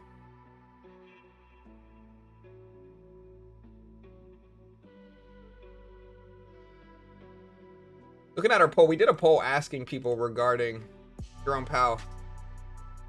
68% think Jerome Powell's going to be hawkish. Let me know in chat. Do you guys think hawkish or dovish for Powell?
Taylor Swift on Andy Reid says, quote, "I didn't really know what the sports were that he was doing. I now know he is literally the most iconic, legendary coach of all time."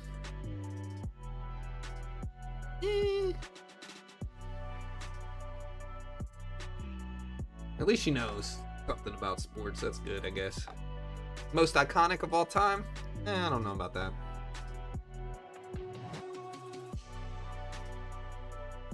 My bias is college. I would say Saban, probably, but I know he's college and Reid is NFL, but still.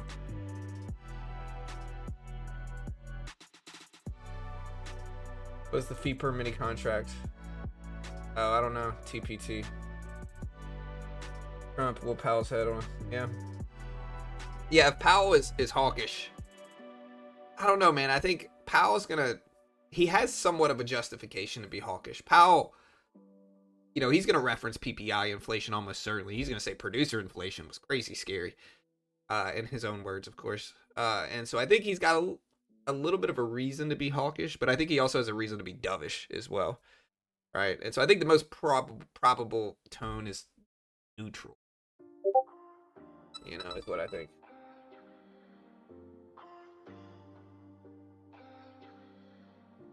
Google, Kairos, TVA collaborate to meet America's growing energy needs.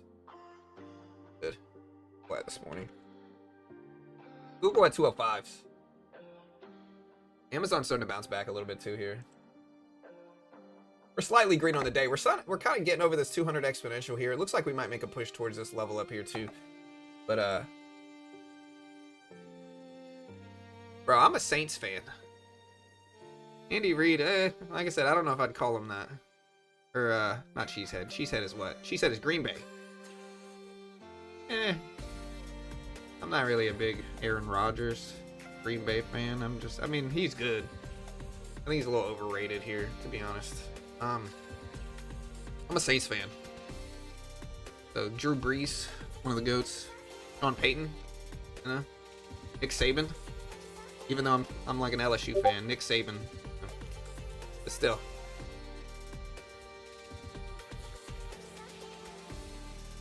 I'm from Louisiana. Yeah. All right, so we're pushing up. We're at 770s right now in the Nasdaq. We'll see.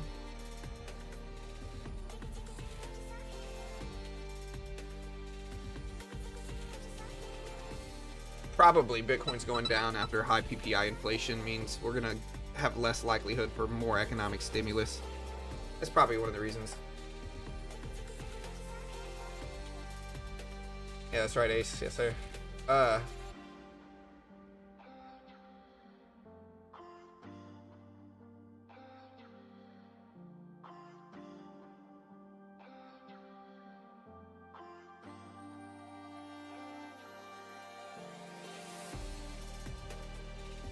I don't expect any rate cuts. I expect rate cuts. I don't think they're going to be... I would say we cut September or November. You know, is what I'm thinking here. September or November. Or wait, do we cut in... is it a... It pivots every year because it's every 6 weeks. But yeah, I would say we cut in October or December. I mean, we don't have a November meeting. And as of now, if you look at this, right? Like, if you look at the rate odds, it's 92.4% likelihood that we are going to cut by October. You combine these two together, it's about a 96.4%. Or no, I'm sorry, 92.4% is what this is. My math is off. If you combine these, it's about a 92.4% likelihood of some type of cut by October. So we'll see. It's still pretty probable we're going to cut at least once this year, but a lot of it's going to depend on the data. You know, we do have a lot of data coming out before September. So, or before the September meeting, I should say. We have another labor report, which the last one is the one that freaked markets out. We've got another, really, we got another CPI report prior to this. It's going to be right before it, so I don't think it's going to influence things. But we have PCE inflation next week. We've got GDP next week. And so we've got things that might influence these expectations. And then the biggest one, of course, is Powell at the end of this week. We're going to get some insight into where he's at regarding rates. That's going to be important. Yeah, I think Palantir's down a little bit today too.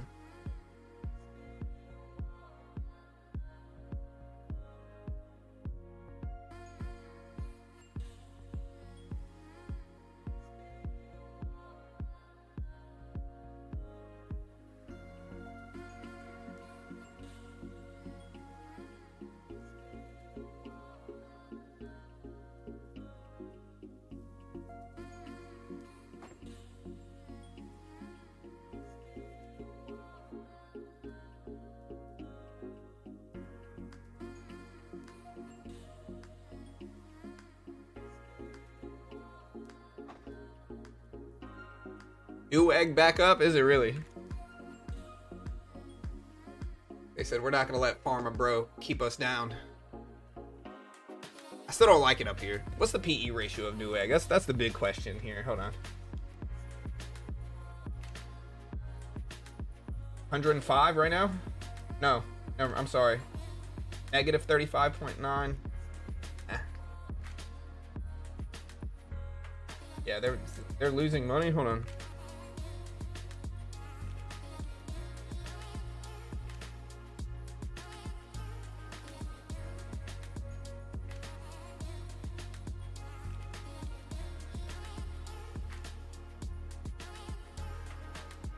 Yeah, they're losing money.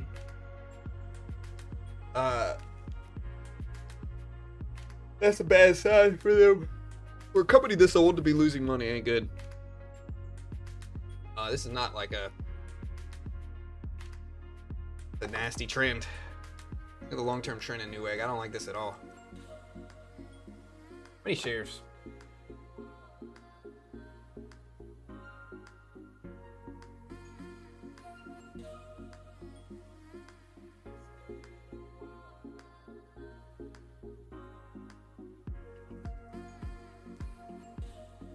Float market cap.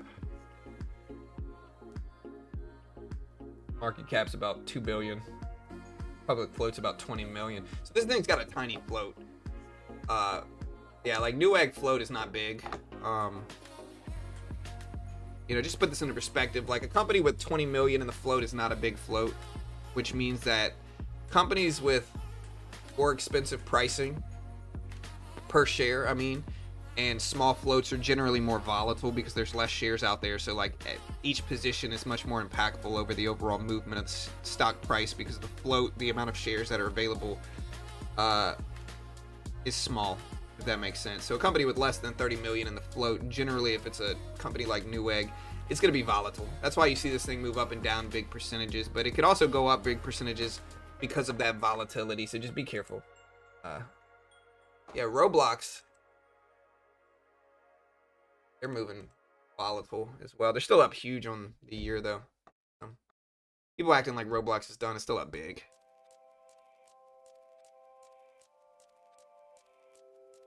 Crazy part of this year, small data has affected markets the most. Consumer sentiment, not CPI or PPI jobs data. No, I don't think that's true. You talk about like Michigan consumer sentiment certainly hasn't affected it as much as CPI or PPI data. Like Michigan consumer sentiment affects it a little bit more now, especially with the craziness of going on. Tariff news has affected it more than almost anything. Tariff news has made it really volatile too. But I wouldn't say consumer sentiment is more impactful than like CPI or PPI. It's just not.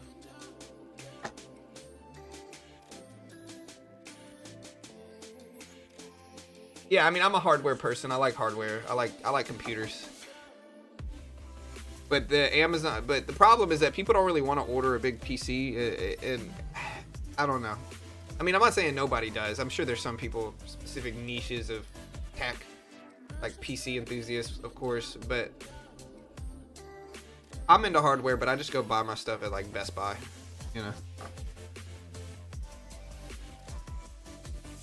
It's 10 a.m. on Friday, Cure. At 10 a.m.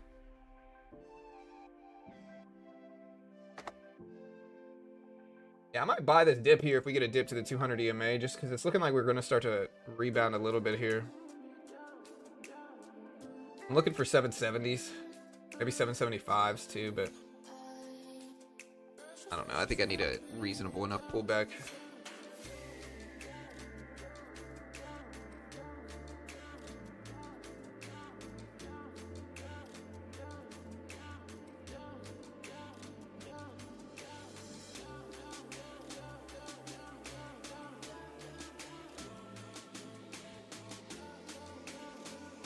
Easier to squeeze the shorts. Yeah, and that might be what's going on with Newegg.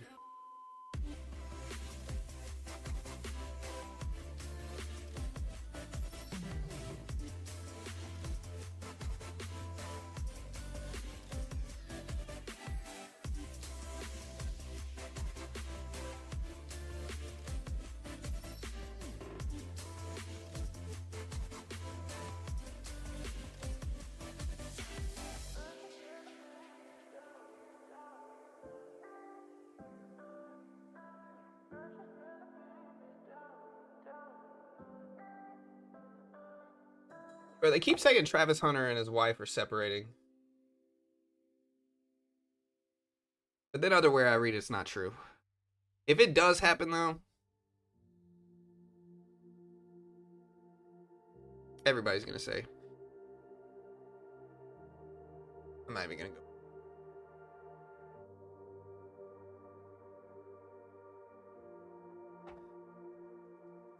Can't tell if it's true or not. If Roblox tanks 15%, would the Nasdaq react to that? Maybe a little bit, not really. Roblox doesn't really influence the market, I would say. Not in a big way. Probably not. Too early? Yeah.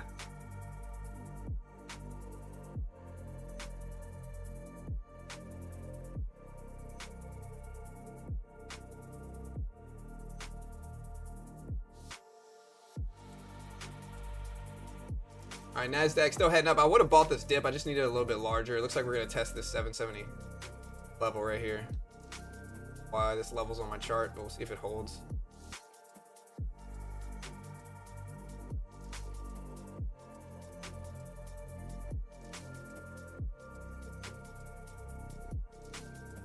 Any news? Not really. Kind of slow. The Brazilian finance minister says they do not believe the impasse with the U.S. will last a year or two. Believes bilateral trade with the U.S. will fall even further. Vance is supposed to join the president and the Ukrainian president today ahead of the meeting with European leaders, according to some sources.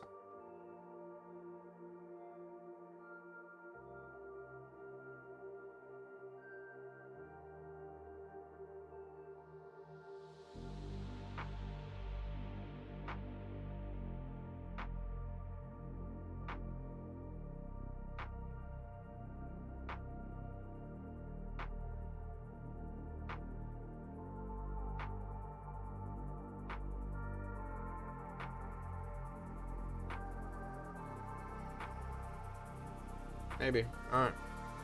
Alright, love you. Hey, what's up, MC? What's up, Rusty? What's up, Matt? What's up, Santa Cruz? FOMO? Yeah, I mean, we're just kind of sideways. Once we start to get towards the top of the range, though, I'm just looking for a pullback level to see if we can retest. That's why I'm looking at maybe the 200 exponential at 770s, what I'm looking at now, but I think I gotta just be patient with it. If I do take that type of trade, I can use like 765, very small risk.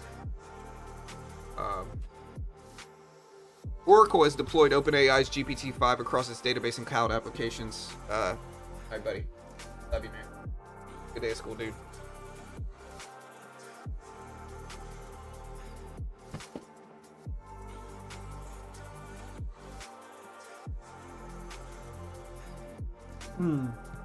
Nvidia climbing back up a little bit here as well. Look at Nvidia.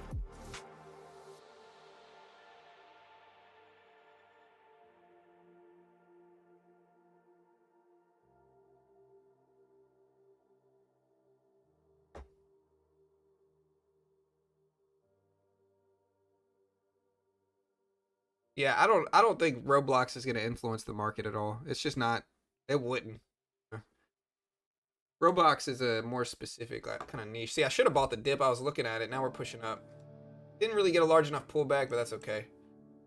Next level, looking at right here, maybe at this isolated like 790 spot right here, wherever this is. 792. We're heading up though. Novo reduces the price of Ozempic. So that news is going on. NVO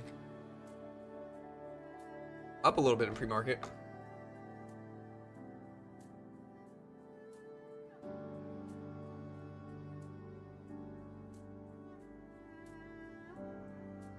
Yeah, my kids are in school.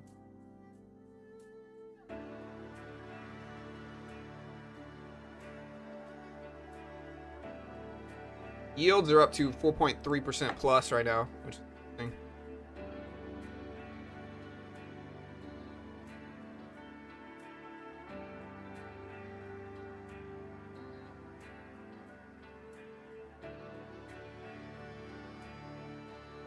We don't really have any big news, man. Again, Goldman Sachs expects 3 rate cuts this year, which would be one in September next month, one in October, and one in December. Look at Nvidia push.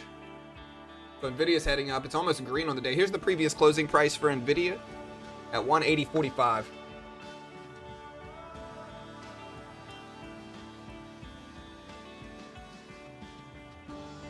I let my kids play Roblox. I just don't let them use the chat feature ever. Like, they can sit on the phone with their friends and play, but they're not about to chat with anybody, and we monitor it.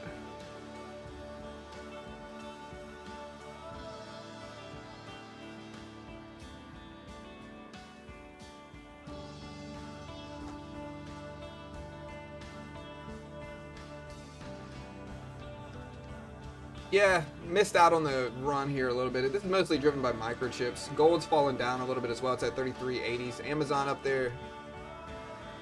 AMD's rising up a little bit too. Look at AMD, it's at 176. So we're seeing some increases there. We got about 25 minutes until the opening bell. We'll get some more volatility. We're green on the day. We're just trying to be selective.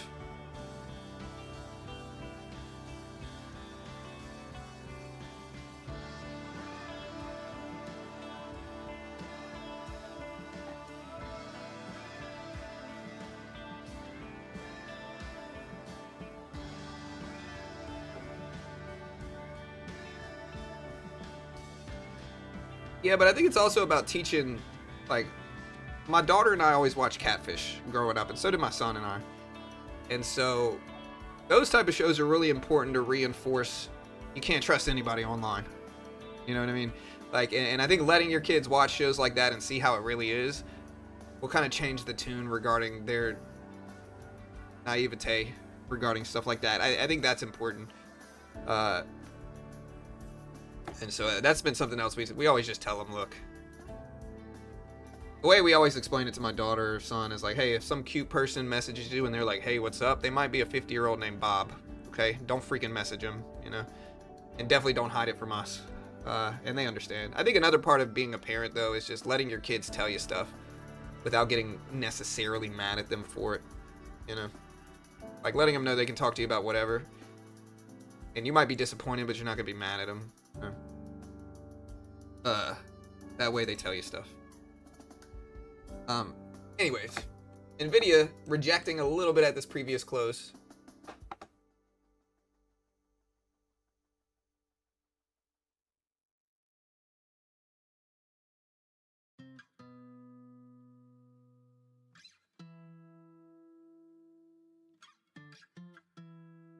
No, Roblox is huge too. It's a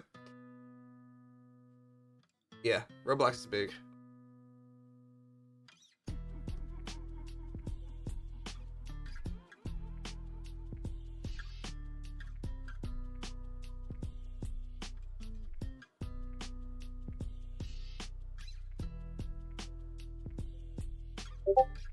I love you. Good day. Sorry.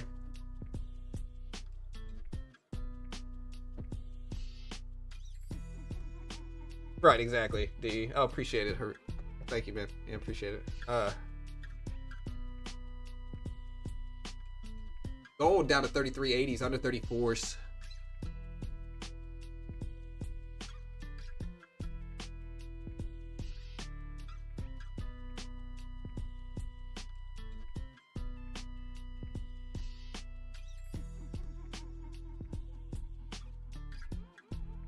Yeah, so some foreign stuff is going on right now. I'm wondering if this is making oil spike short term. No, oil's actually down to under $62 a barrel here. It's at 61.90s. My guess is on the meetup with leaders today at 1 o'clock is causing some stability, sympathy movements for oil. This is actually too cheap for oil too. Like, oil producers do not want oil at this price. They want it at over I think it's like over $67 a barrel.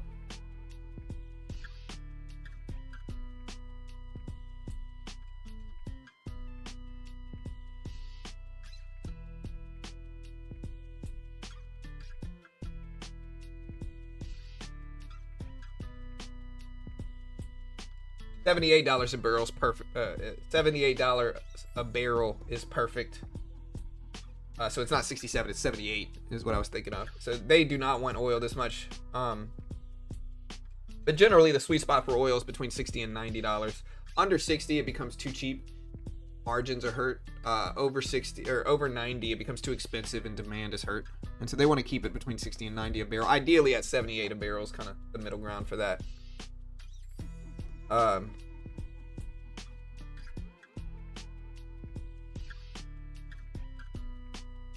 Yeah, I see him posting. He said, the president just posted, quote, "A big day at the White House. We have never had so many leaders here at one time. A great honor for America. Let's see what the results will be." End quote. So, we'll see. All right, so here's a dip. Let me see if I can buy this dip. I'm gonna buy this down here, maybe average in a little bit. You can get a good trade. I don't mind this pullback here. The range is so small in the day, though.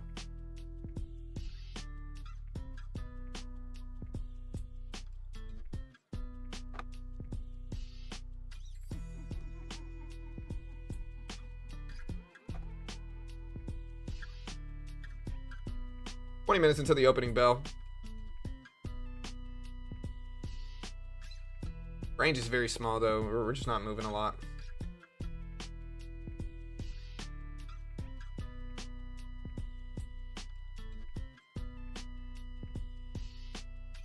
Gotta take a larger size potentially today just based off of the range.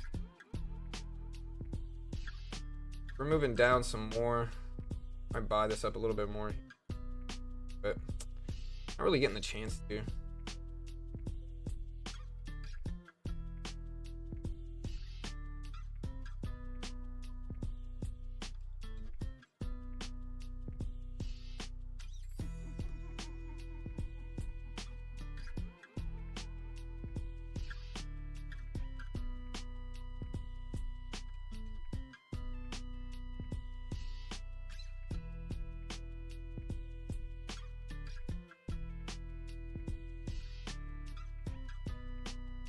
I don't know if I'm going to add to this anymore.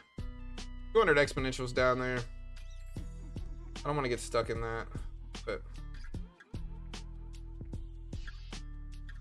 right here. Risk level's at about 73s. Got a little time.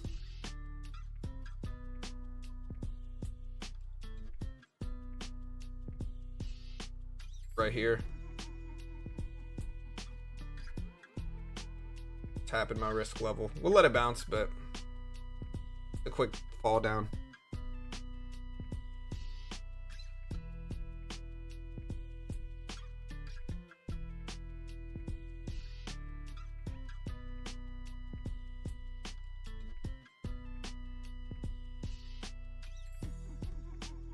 See Nvidia dipping down too. We're still green on the day even with this loss, but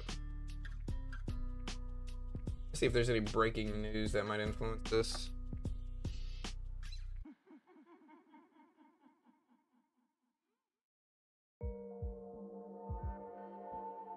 Alright. Now we're slightly red on the day. That's just a big turn. But we're basically flat. We're down like less than $5. Trying to see if there's any news that's dragging the market down this fast.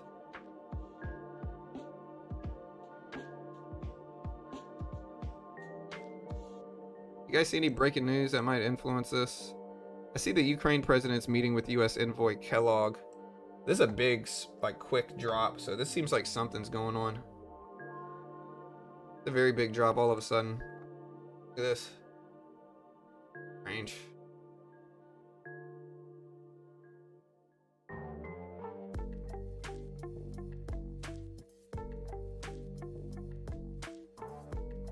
See, MSNBC's changing its name to MS now.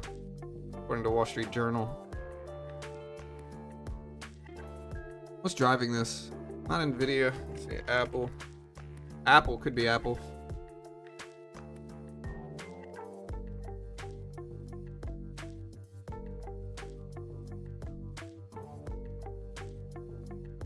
I've seen the Novo news.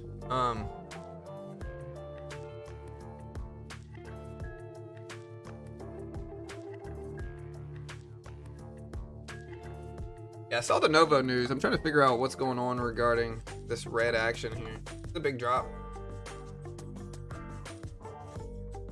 I'm trying to see where the volatility is coming from. I don't see anything. Okay, so Fitch rating, U.S. bank lending to non-banks remains robust and is led by private credit. Peru's copper production, 228.9, 3,000 plus 7.1% year over year. Yeah, very quick drop. Usually big moves like this can be fundamental catalysts, but you never know.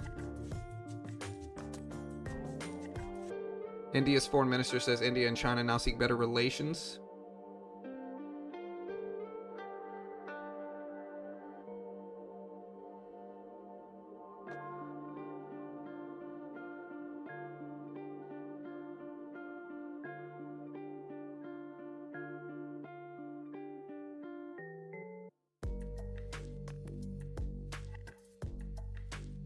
Yeah, the president posted, but nothing he said should drag the market down this much. You never know, though. Really, we're getting big, choppy range. I might short this if we pop back up, but we're kind of close. I guess we got 15 minutes. I'll try to short this. See if we go back down some.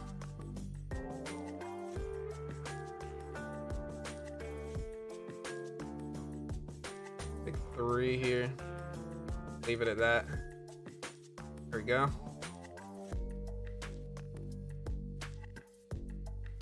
We cut most of that off.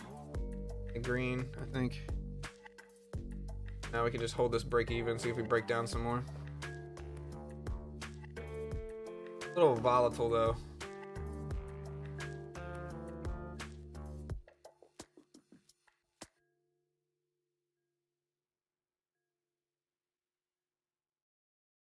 Get a chance to go back down. We got about 15 minutes until the open.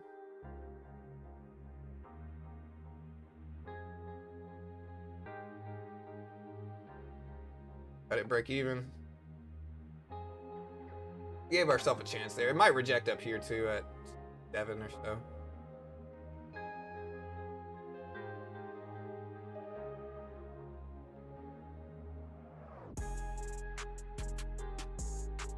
I'll try it again here. Maybe I'm being a little stubborn with it, but we'll add up to 67. See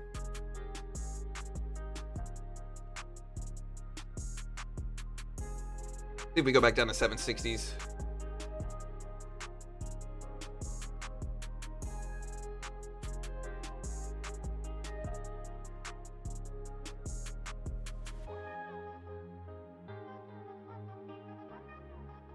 There's 67s.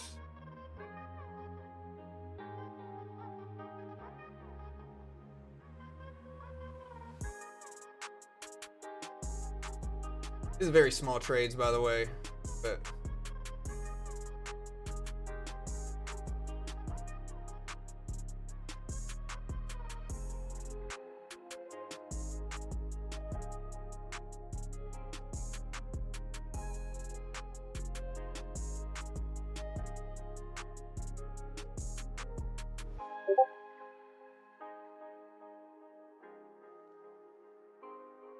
Tesla, Apple. Yeah, Apple's definitely one of the things that's reacting to this for sure.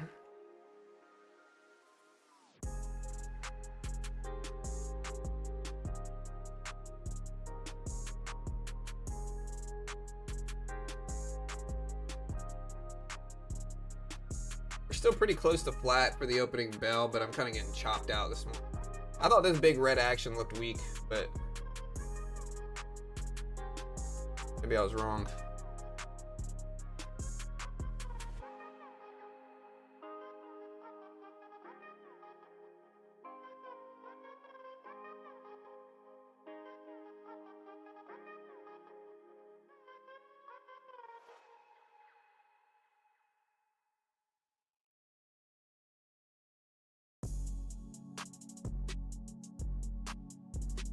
Good video.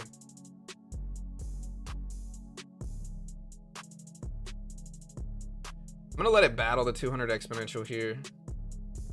See if it rejects. If not, we'll cut it.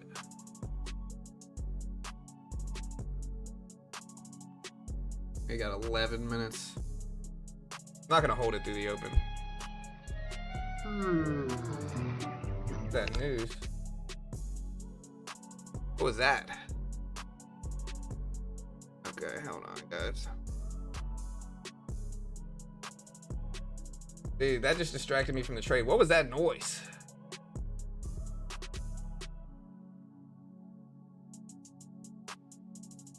Okay, I gotta cut this. Pretty small, but we're just getting faked out here. The market's just sideways. We're gonna wait until the opening bell. Hopefully we get a trend. What was that noise? Was it an ad that popped up on some, did y'all hear that? Somebody yawning? That was weird.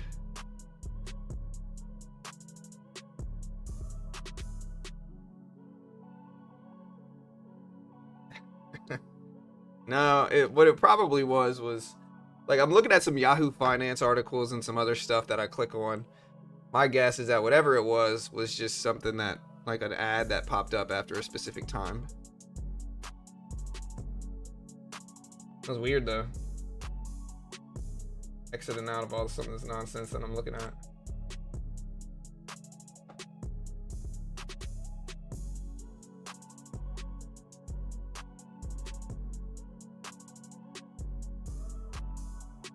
That was a bearish yawn. Was that yawn bullish or bearish, guys? It sounded like a literal bear yawn, though. Like Winnie the Pooh yawning or something. It might have been literal bearish.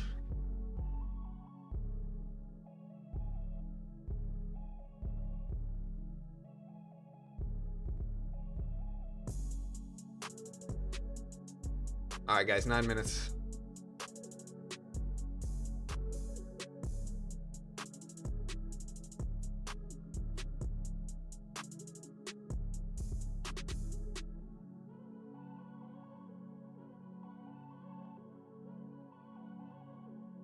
AI friend trying to help me out? That might have been it, dude.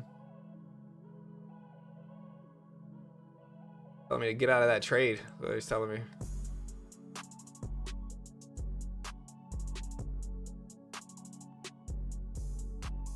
Yeah, that's probably what it was. Kudo, 100%.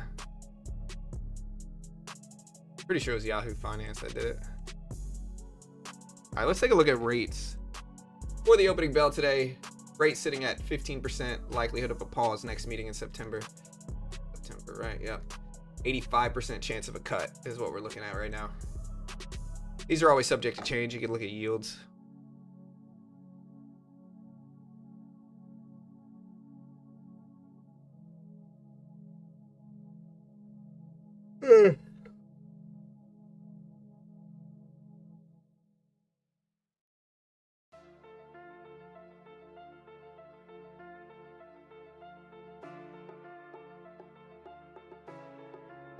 Microsoft, I like Microsoft as a company long term. I think Microsoft's gonna do fine. Software, you know, AI and software, pretty optimistic for them long term. But you never know. Not an investment professional. I might be wrong.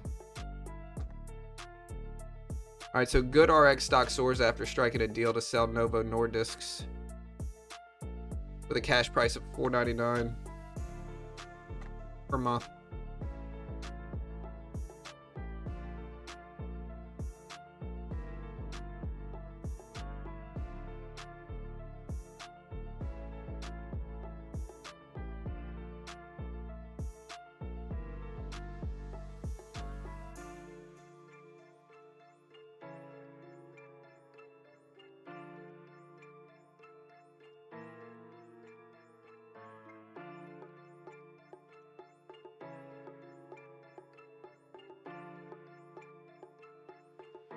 Yeah, I'm still in UNH at least a little bit. Yeah.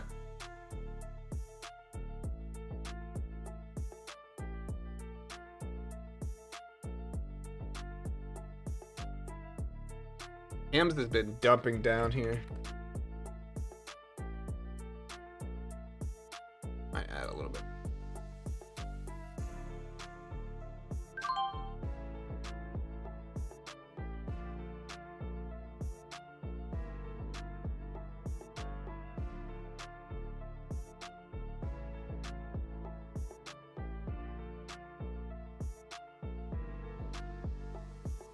Yeah, I saw the European stuff going on too.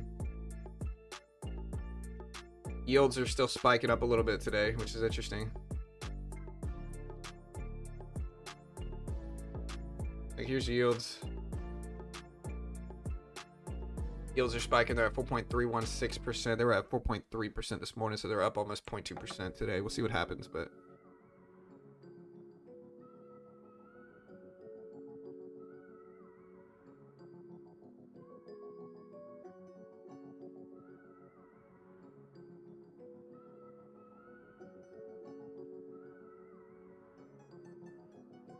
So it would be like Game of Thrones, Justin? Maybe Game of Thrones is nonfiction, bro. Huh? Sarcastic, don't get too mad at me. But be nonfiction. Congrats, brother. I'm assuming you're talking about the United Health trade, Eli. Hey, congrats. Yeah, United Health went deep in my direction very quickly. It seemed like a dip buy. I saw some other smart people take it too, like Warren Buffett and Burke. They took it. See, I should have held it short. It would have worked. But we got 4 minutes until the opening bell, 4.5 minutes. I'd rather just not risk too much and.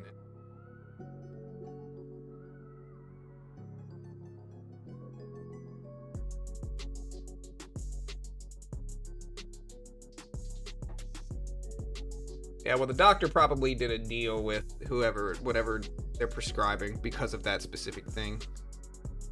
Probably getting some kickbacks in some way from it. You know what I mean? Healthcare system's all messed up. Unfortunately. All right, so we bounced off of 760. Kind of flat, choppy. AMD moving up.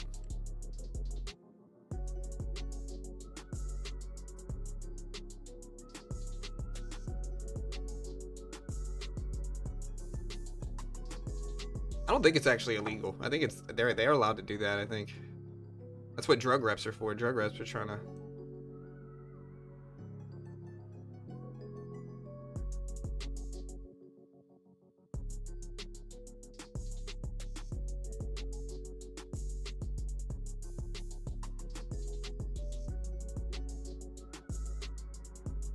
I'll speak it at 10 a.m. on Friday.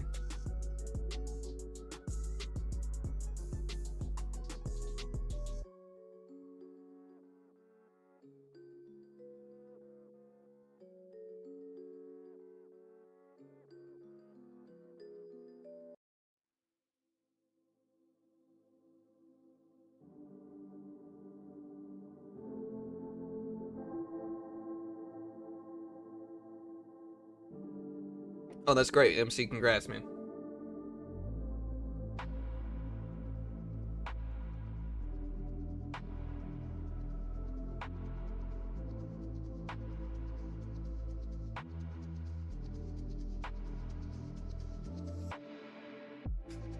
All right, guys. Nvidia at 180s, gold at 3380s, AMD at 176. Nasdaq, Nvidia, other stuff's pushing up some. We got 2.5 minutes left. We'll see what we get.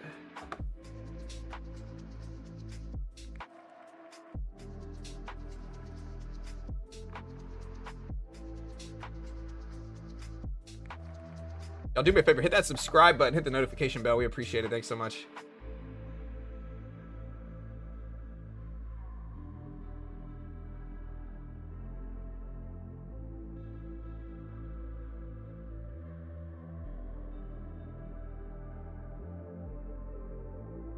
Nasdaq in a choppy range here. Look at Nvidia spike here. This might be some Nvidia news. Look at Nvidia come up. So Could be the MOO as well, but Nvidia up. Green on the day technically now.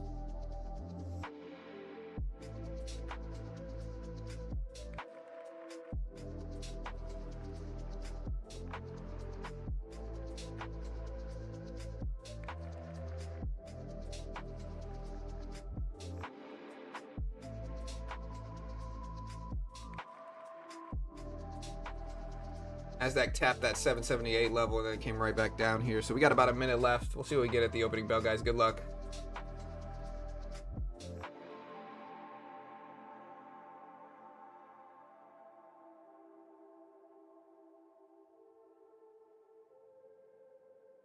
Nvidia's up. I don't know why, but the Nasdaq's actually turning down. It could be the market on open, just volatility. It's possible. Wells Fargo just hiked S&P target after the tariff delay. All right, guys, 40 seconds. 40 seconds. Yeah, Nvidia earnings next week might move stuff. Jackson Hole this Friday is going to move stuff too. So.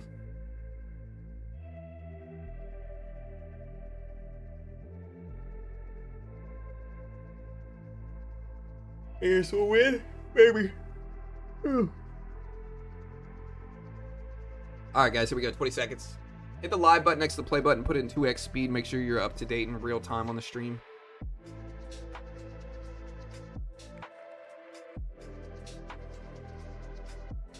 Alright, here we go, here's the opening bell. Again, hit the live button next to the play button, make sure you're caught up. 4 seconds.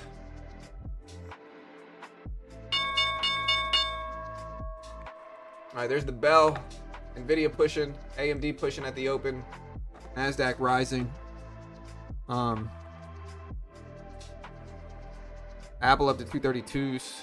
So Apple ripping up as well here.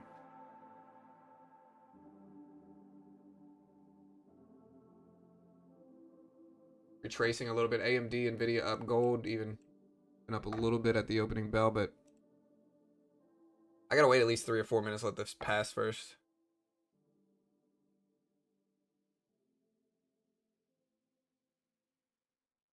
It's 1 p.m. is what I hear regarding the meeting today, 1 p.m. All right, look at this NASDAQ rise. Wow. 178. Big move up here. Apple has completely retraced the opening bell gains that it's made. Pulling all the way back down here for Apple.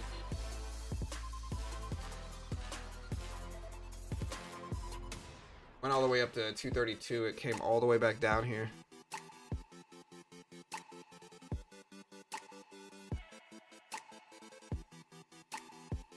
Too close to the opening bell for me to trade, too volatile. I was thinking about buying that dip right here to 780, 790s, but Nasdaq bought it up quickly. Apple coming down though, Nvidia moving up, gold moving down.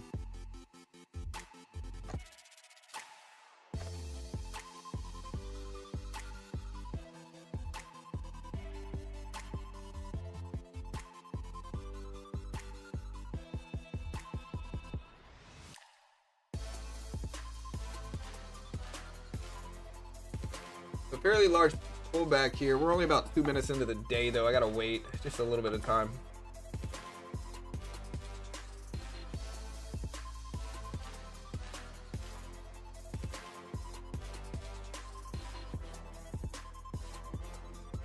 Apple back up there. This looks strong and it looks like a buy, but I really gotta wait. We're about 2.5 minutes into the day.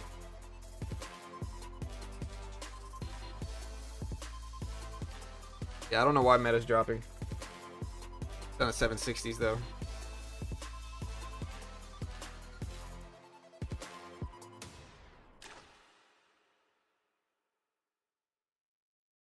Nvidia's making a move though. Meta's probably just up a lot. I mean, Meta's at 780s. You know, the Meta's just had some crazy runs since earnings. Probably just filling some of the gap on the downside is my guess here with Meta, but you never know.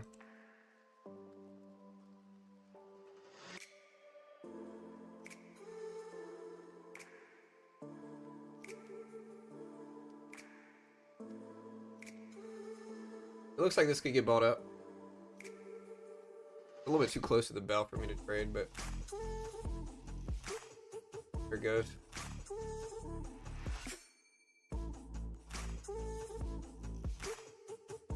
Again, if you want to check out TopStab, that's what I'm trading on today. We're waiting for some trades to take, but if you want to check them out, beautiful way to help support the channel. No PDT rule in futures. You day trade the S&P, NASDAQ, Dow, Russell, gold, currencies in some places. Very similar to day trading stocks, no PDT rule. If you're around the PDT rule, you can trade the NASDAQ, S&P. They pay out millions, fund thousands. They give you a 50K demo. You pass the test, they fund you. You fail, you only lose what you pay for it. The base one's $50. Not the end of the world. You pass it, you get a 90% split in your first 10K after you're funded. And so, great way to learn. Most day traders lose. You can check it out right here. They're a sponsor of mine. I'm biased. NASDAQ's testing the highs of the day here. Not quite the highs of the day, actually. Highs of the day are somewhere back up here, but we're pushing up highs of the pre-market session. Right?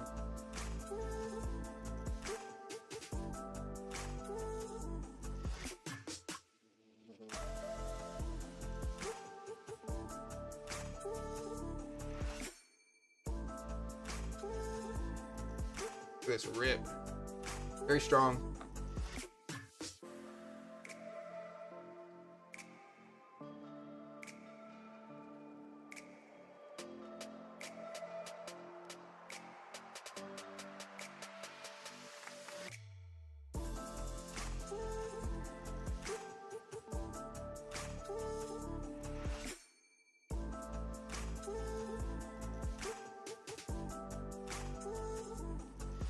All right, guys, we're still making moves up.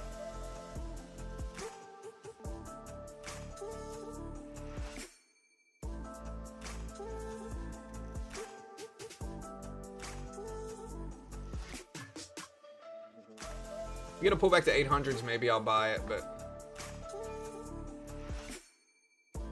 gotta wait for it.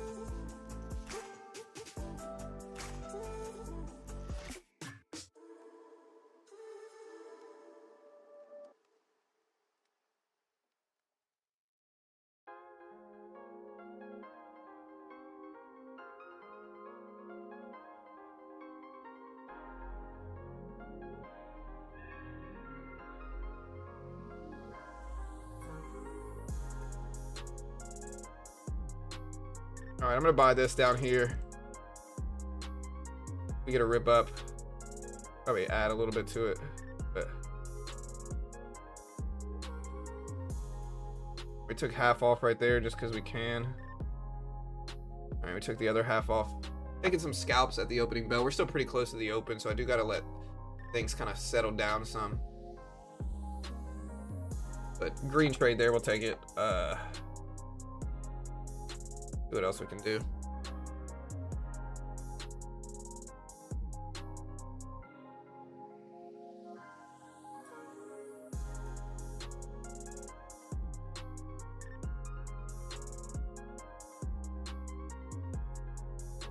Still might look for 800. Ooh, never, not anymore. That's a big drop. I'm not gonna look for that. Oh, might have worked, but much risk with that big of a pullback. Look at that thing get bought up. We're back to 8. Ripped underneath it.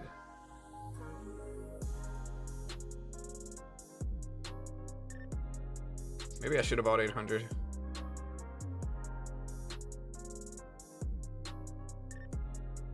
Bears and bulls fighting this level now. Meta's down significantly.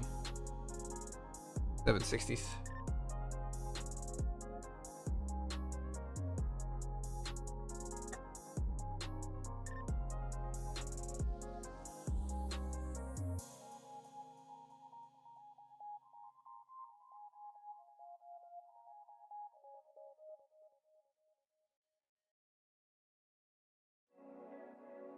Have a 92 maybe could have got. Bounced right off of that. Stuff's just elevated right now. I wouldn't be surprised to see some dips.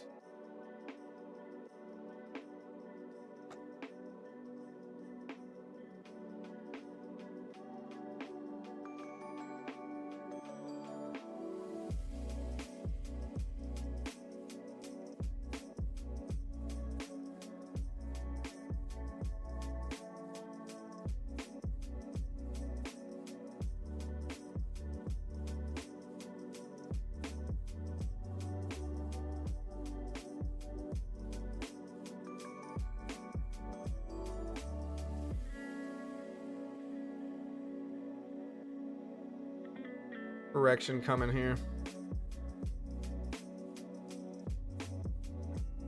All right there. Go up.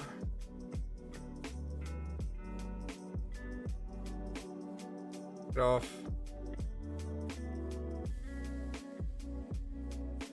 On my other chart, I have a level not here, but here is what I bought at 788. I can kind of show you this chart here. Show you like what why I bought where I did. See, look, it's right here. Dead. It's the previous level right here. If you zoom out, it's this level right here. I don't know why the charts aren't reflecting, but it's okay.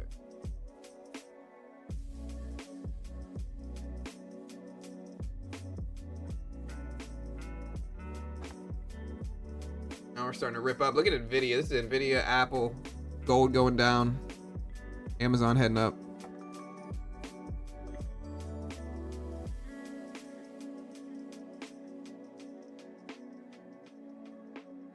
Like we want to push up to highs though right here. Get a pull back to 800. We'll buy that. I think. Gotta just wait.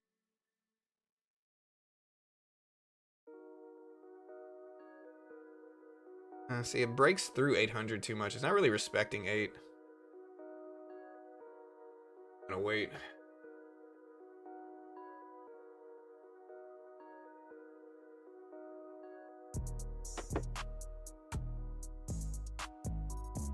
News. Yeah, the imbalance was negative.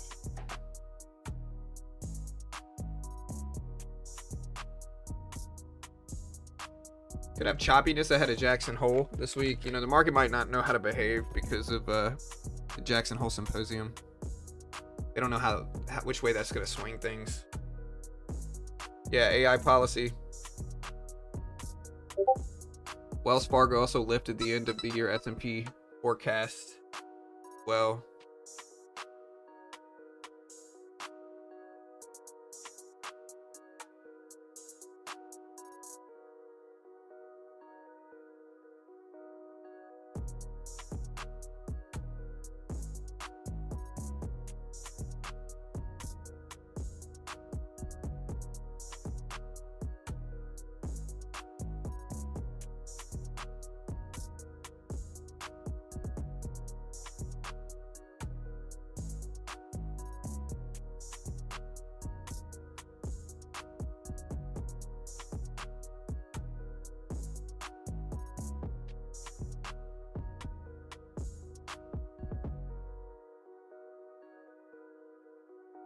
try to buy this. Oh, I got a bad fill. I don't really like that fill. I'm gonna add to this a little bit, see if we pop back up, but it's a risky add.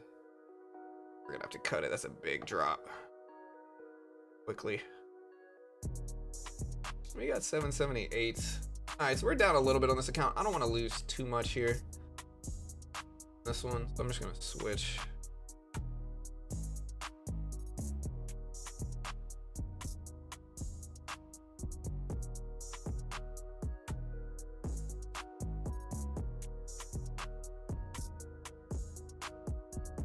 Then this thing's getting just bought up quickly too.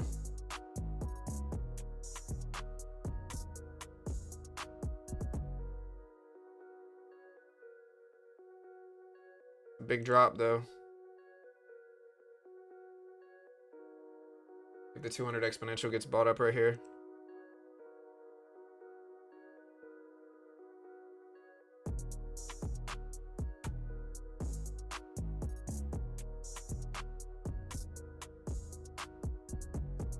I'm worried the market's going to be choppy because we also have that we have the leader meeting today at 1 o'clock, and that's something that the market could fear as well.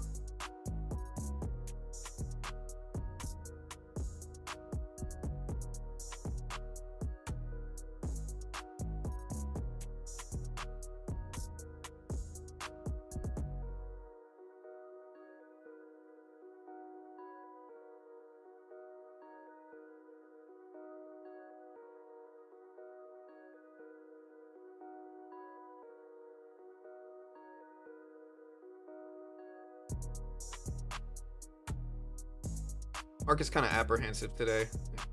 I mean,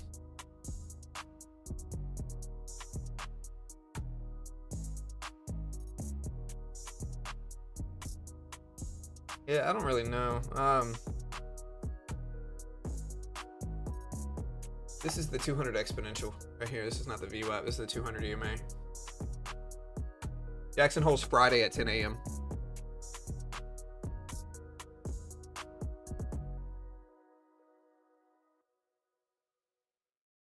Anybody know why the market? Let's see.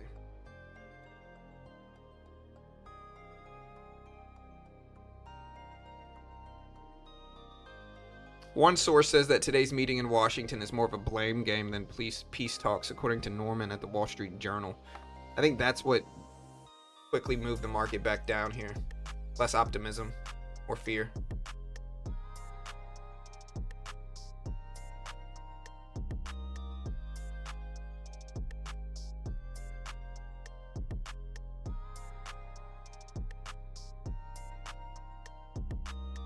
We're right at that 200 exponential here. Just depends on whether tech starts to run or not.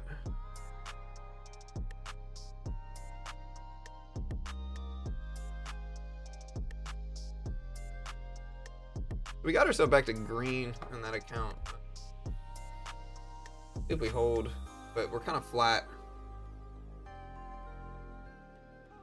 Could take some trades here.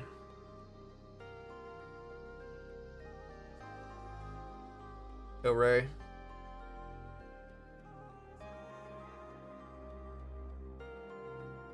Look at that. The name of the game today has been sideways, though. We're just not really given some big, good. Look at that move. Buy this up, maybe. Half off. Let the rest ride. Break even now. Get out there.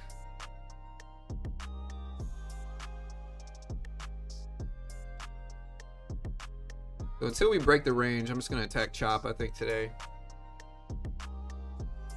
Yeah, but I mean, Jackson Hole's a 3-day event, but what's going to move markets is Powell's speech at 10 a.m. on Friday, the 22nd. Is what's going to move markets, probably. We don't really know, but probably.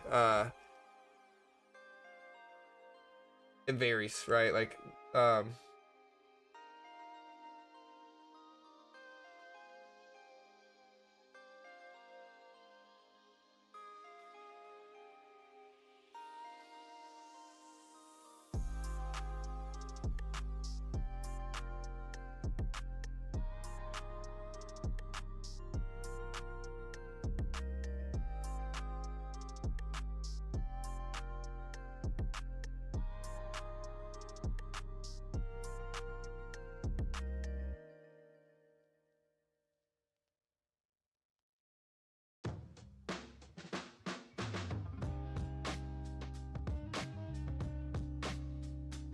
I don't know whether to buy this or not. It seems like a buy, but who knows, man.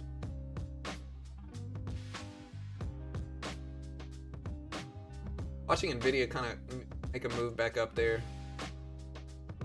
Could have bought, maybe. I don't know.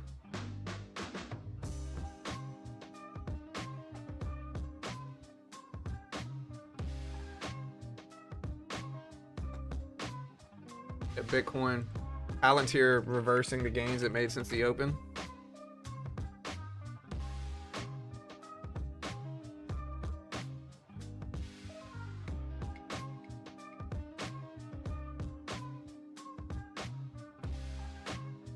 We got the real estate, what do we have? A housing market index for August in a couple minutes. We'll see what that looks like, but kind of going up and down. I would say we're mostly green. I should have bought that dip, but again, we're basically flat on the day. It's been hard to make money, I think, today. Hard to find a range to attack.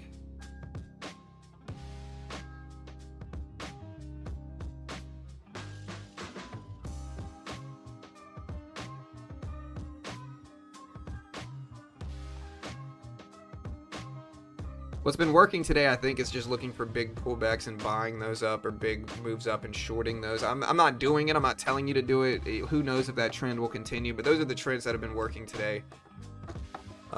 More so than like actual trend trading is what I mean. This range, shorting the top, buying the bottom kind of stuff has worked today. But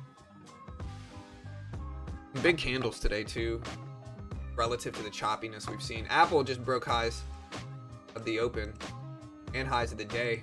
Apple's actually ripping up right now. Nvidia's pulling back some though.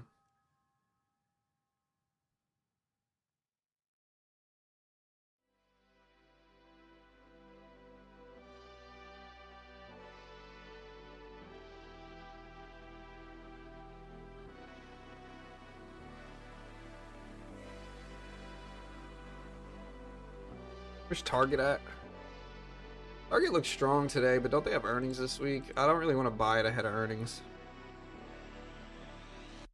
Like on a yearly chart, Target looks okay. The problem, like when we look, I mean, Target has a very low PE ratio, I think, as well, and they pay a good dividend too. So.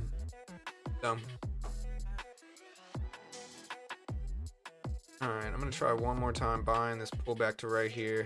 See if we get a quick scalp on the upside. We did. I'm out. I'm just not holding things very long.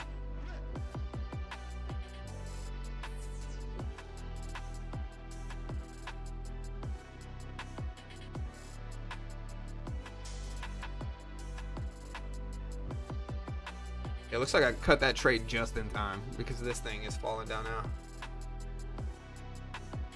Yeah.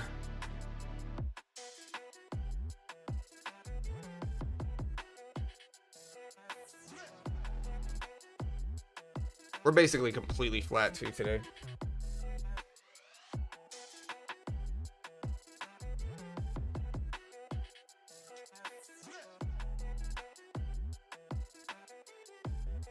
Big drops coming soon.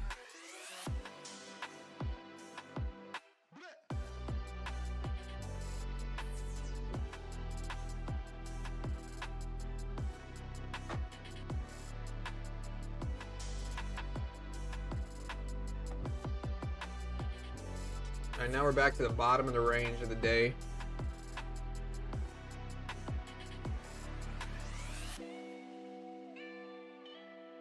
Alright, so there's 760s. Let's see if we bounce right here.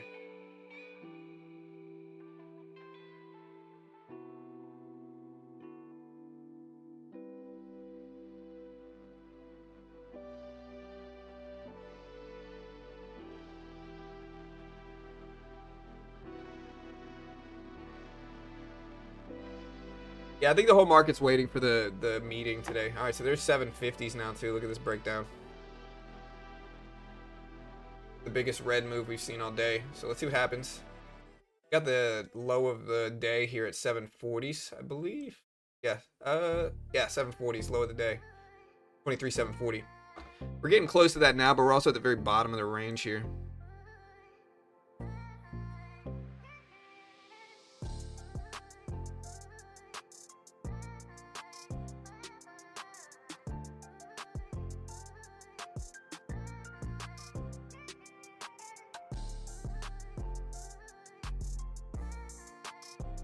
Yeah, it's at 1 o'clock today, MM.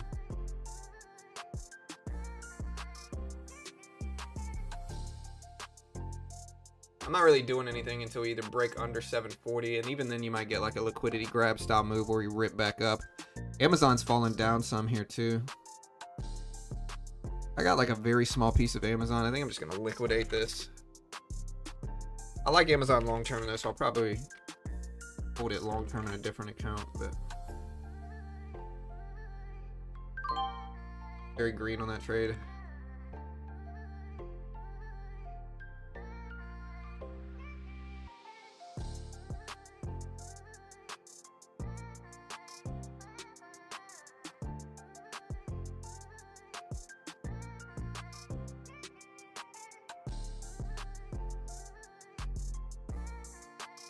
All right, guys, we got about 7 minutes left. Again, I'm just hanging out. If you want to take a trade with me, you can check out Top Step. Great way to help support the channel. No PDT rule in futures. You can day trade the S&P, NASDAQ Dow. Their new dashboard allows you to track payouts Lets you activate funded accounts immediately. Just a lot of uses. Top Step, the best in the game, you know. Great way to learn how to day trade as well. Test skills, test strategies. You can kind of use it as like a tester as well. Gives you some risk. You're risking 50 bucks for the base one, 100 bucks for the middle one, 150 bucks for the top one. But if you fail, it's not the end of the world. Just a great way to learn. You can check out the link pinned at the top of the chat. Only my third plug in like 3 hours, so we're doing about 1 an hour. So check out all this stuff on screen. Great way to help support the channel. Can't guarantee anything. They pay me money. I'm biased because of it for sure. Most day traders lose, including here, but usually it's a lot cheaper to lose here. All right, so we got balled up basically right there at the bottom here. We didn't quite break under 740s. So again, like I said, what's worked today that I see is like buying the bottom and selling the top, but that might not continue. But that's what I see today. Let me know what you guys think is working today.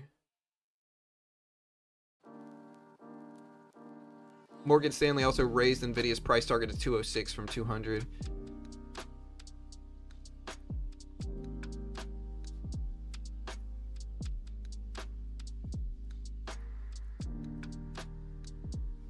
What data do we have today? We don't really have anything.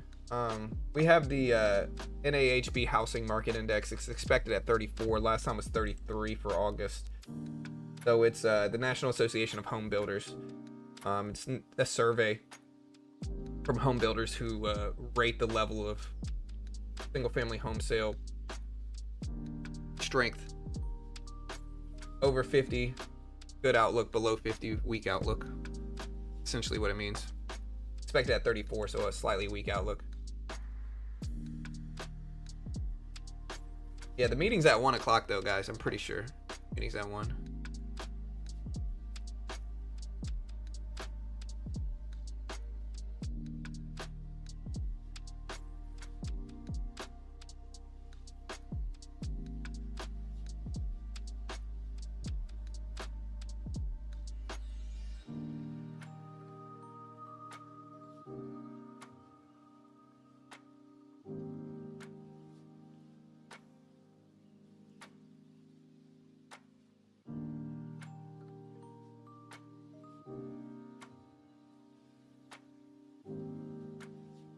Yeah, about 4 minutes left. This looks like a short, personally. It looks like a short, but I don't know. Don't copy me. I'm kind of flat on the day. What do I know? It looks like a short.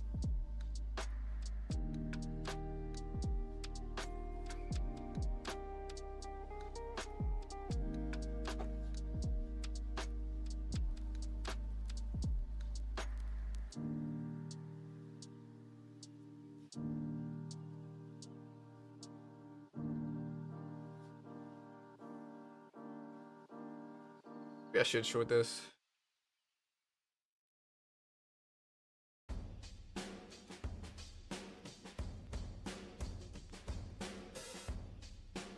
Apple's pushing up. That might contradict the short thesis.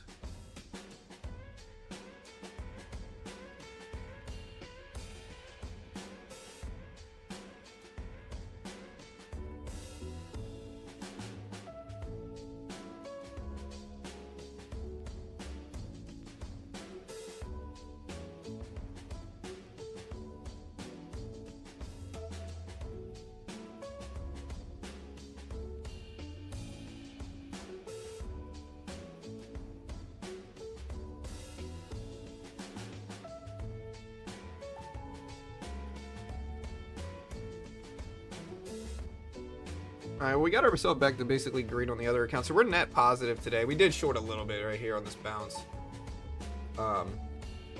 There's some more of a drop, but yeah, there's the drop. It looked like a short, but sometimes you just never know. Sometimes things look like a short and then they rip up 30 points, you know? You don't never freaking know.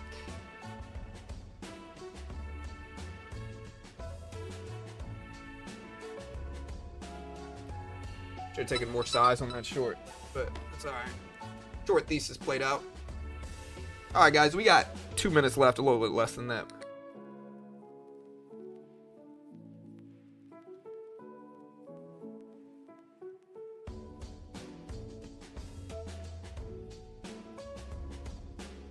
Alright, we just cracked under lows of the day really quick here, and then we retrace right back up. Let's see if this gets shorted down.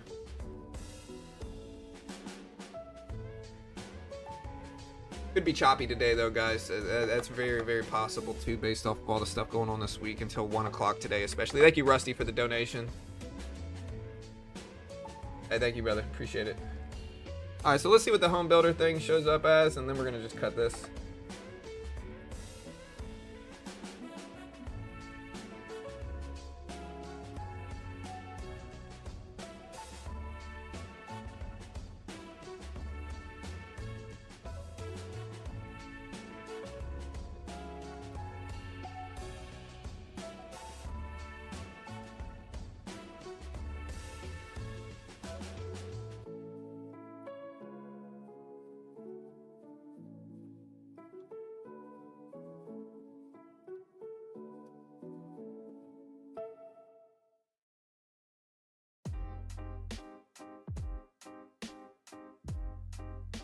United Health. I don't know what I want to do with that. I think I might sell a little bit of UNH. But get out. All right, let's see what this data shows up as here, chat. It's expected at 34. Shows up in about 5 seconds.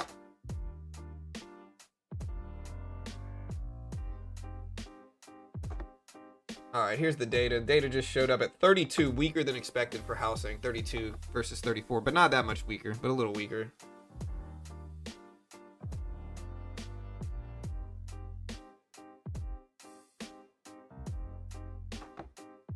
President speaks at 10 o'clock today. Does he really? Well, there's 10.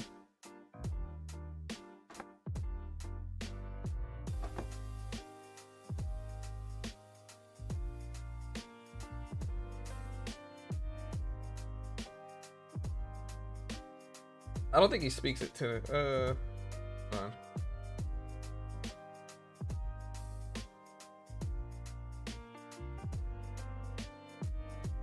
I think he speaks at, I don't know if he speaks today.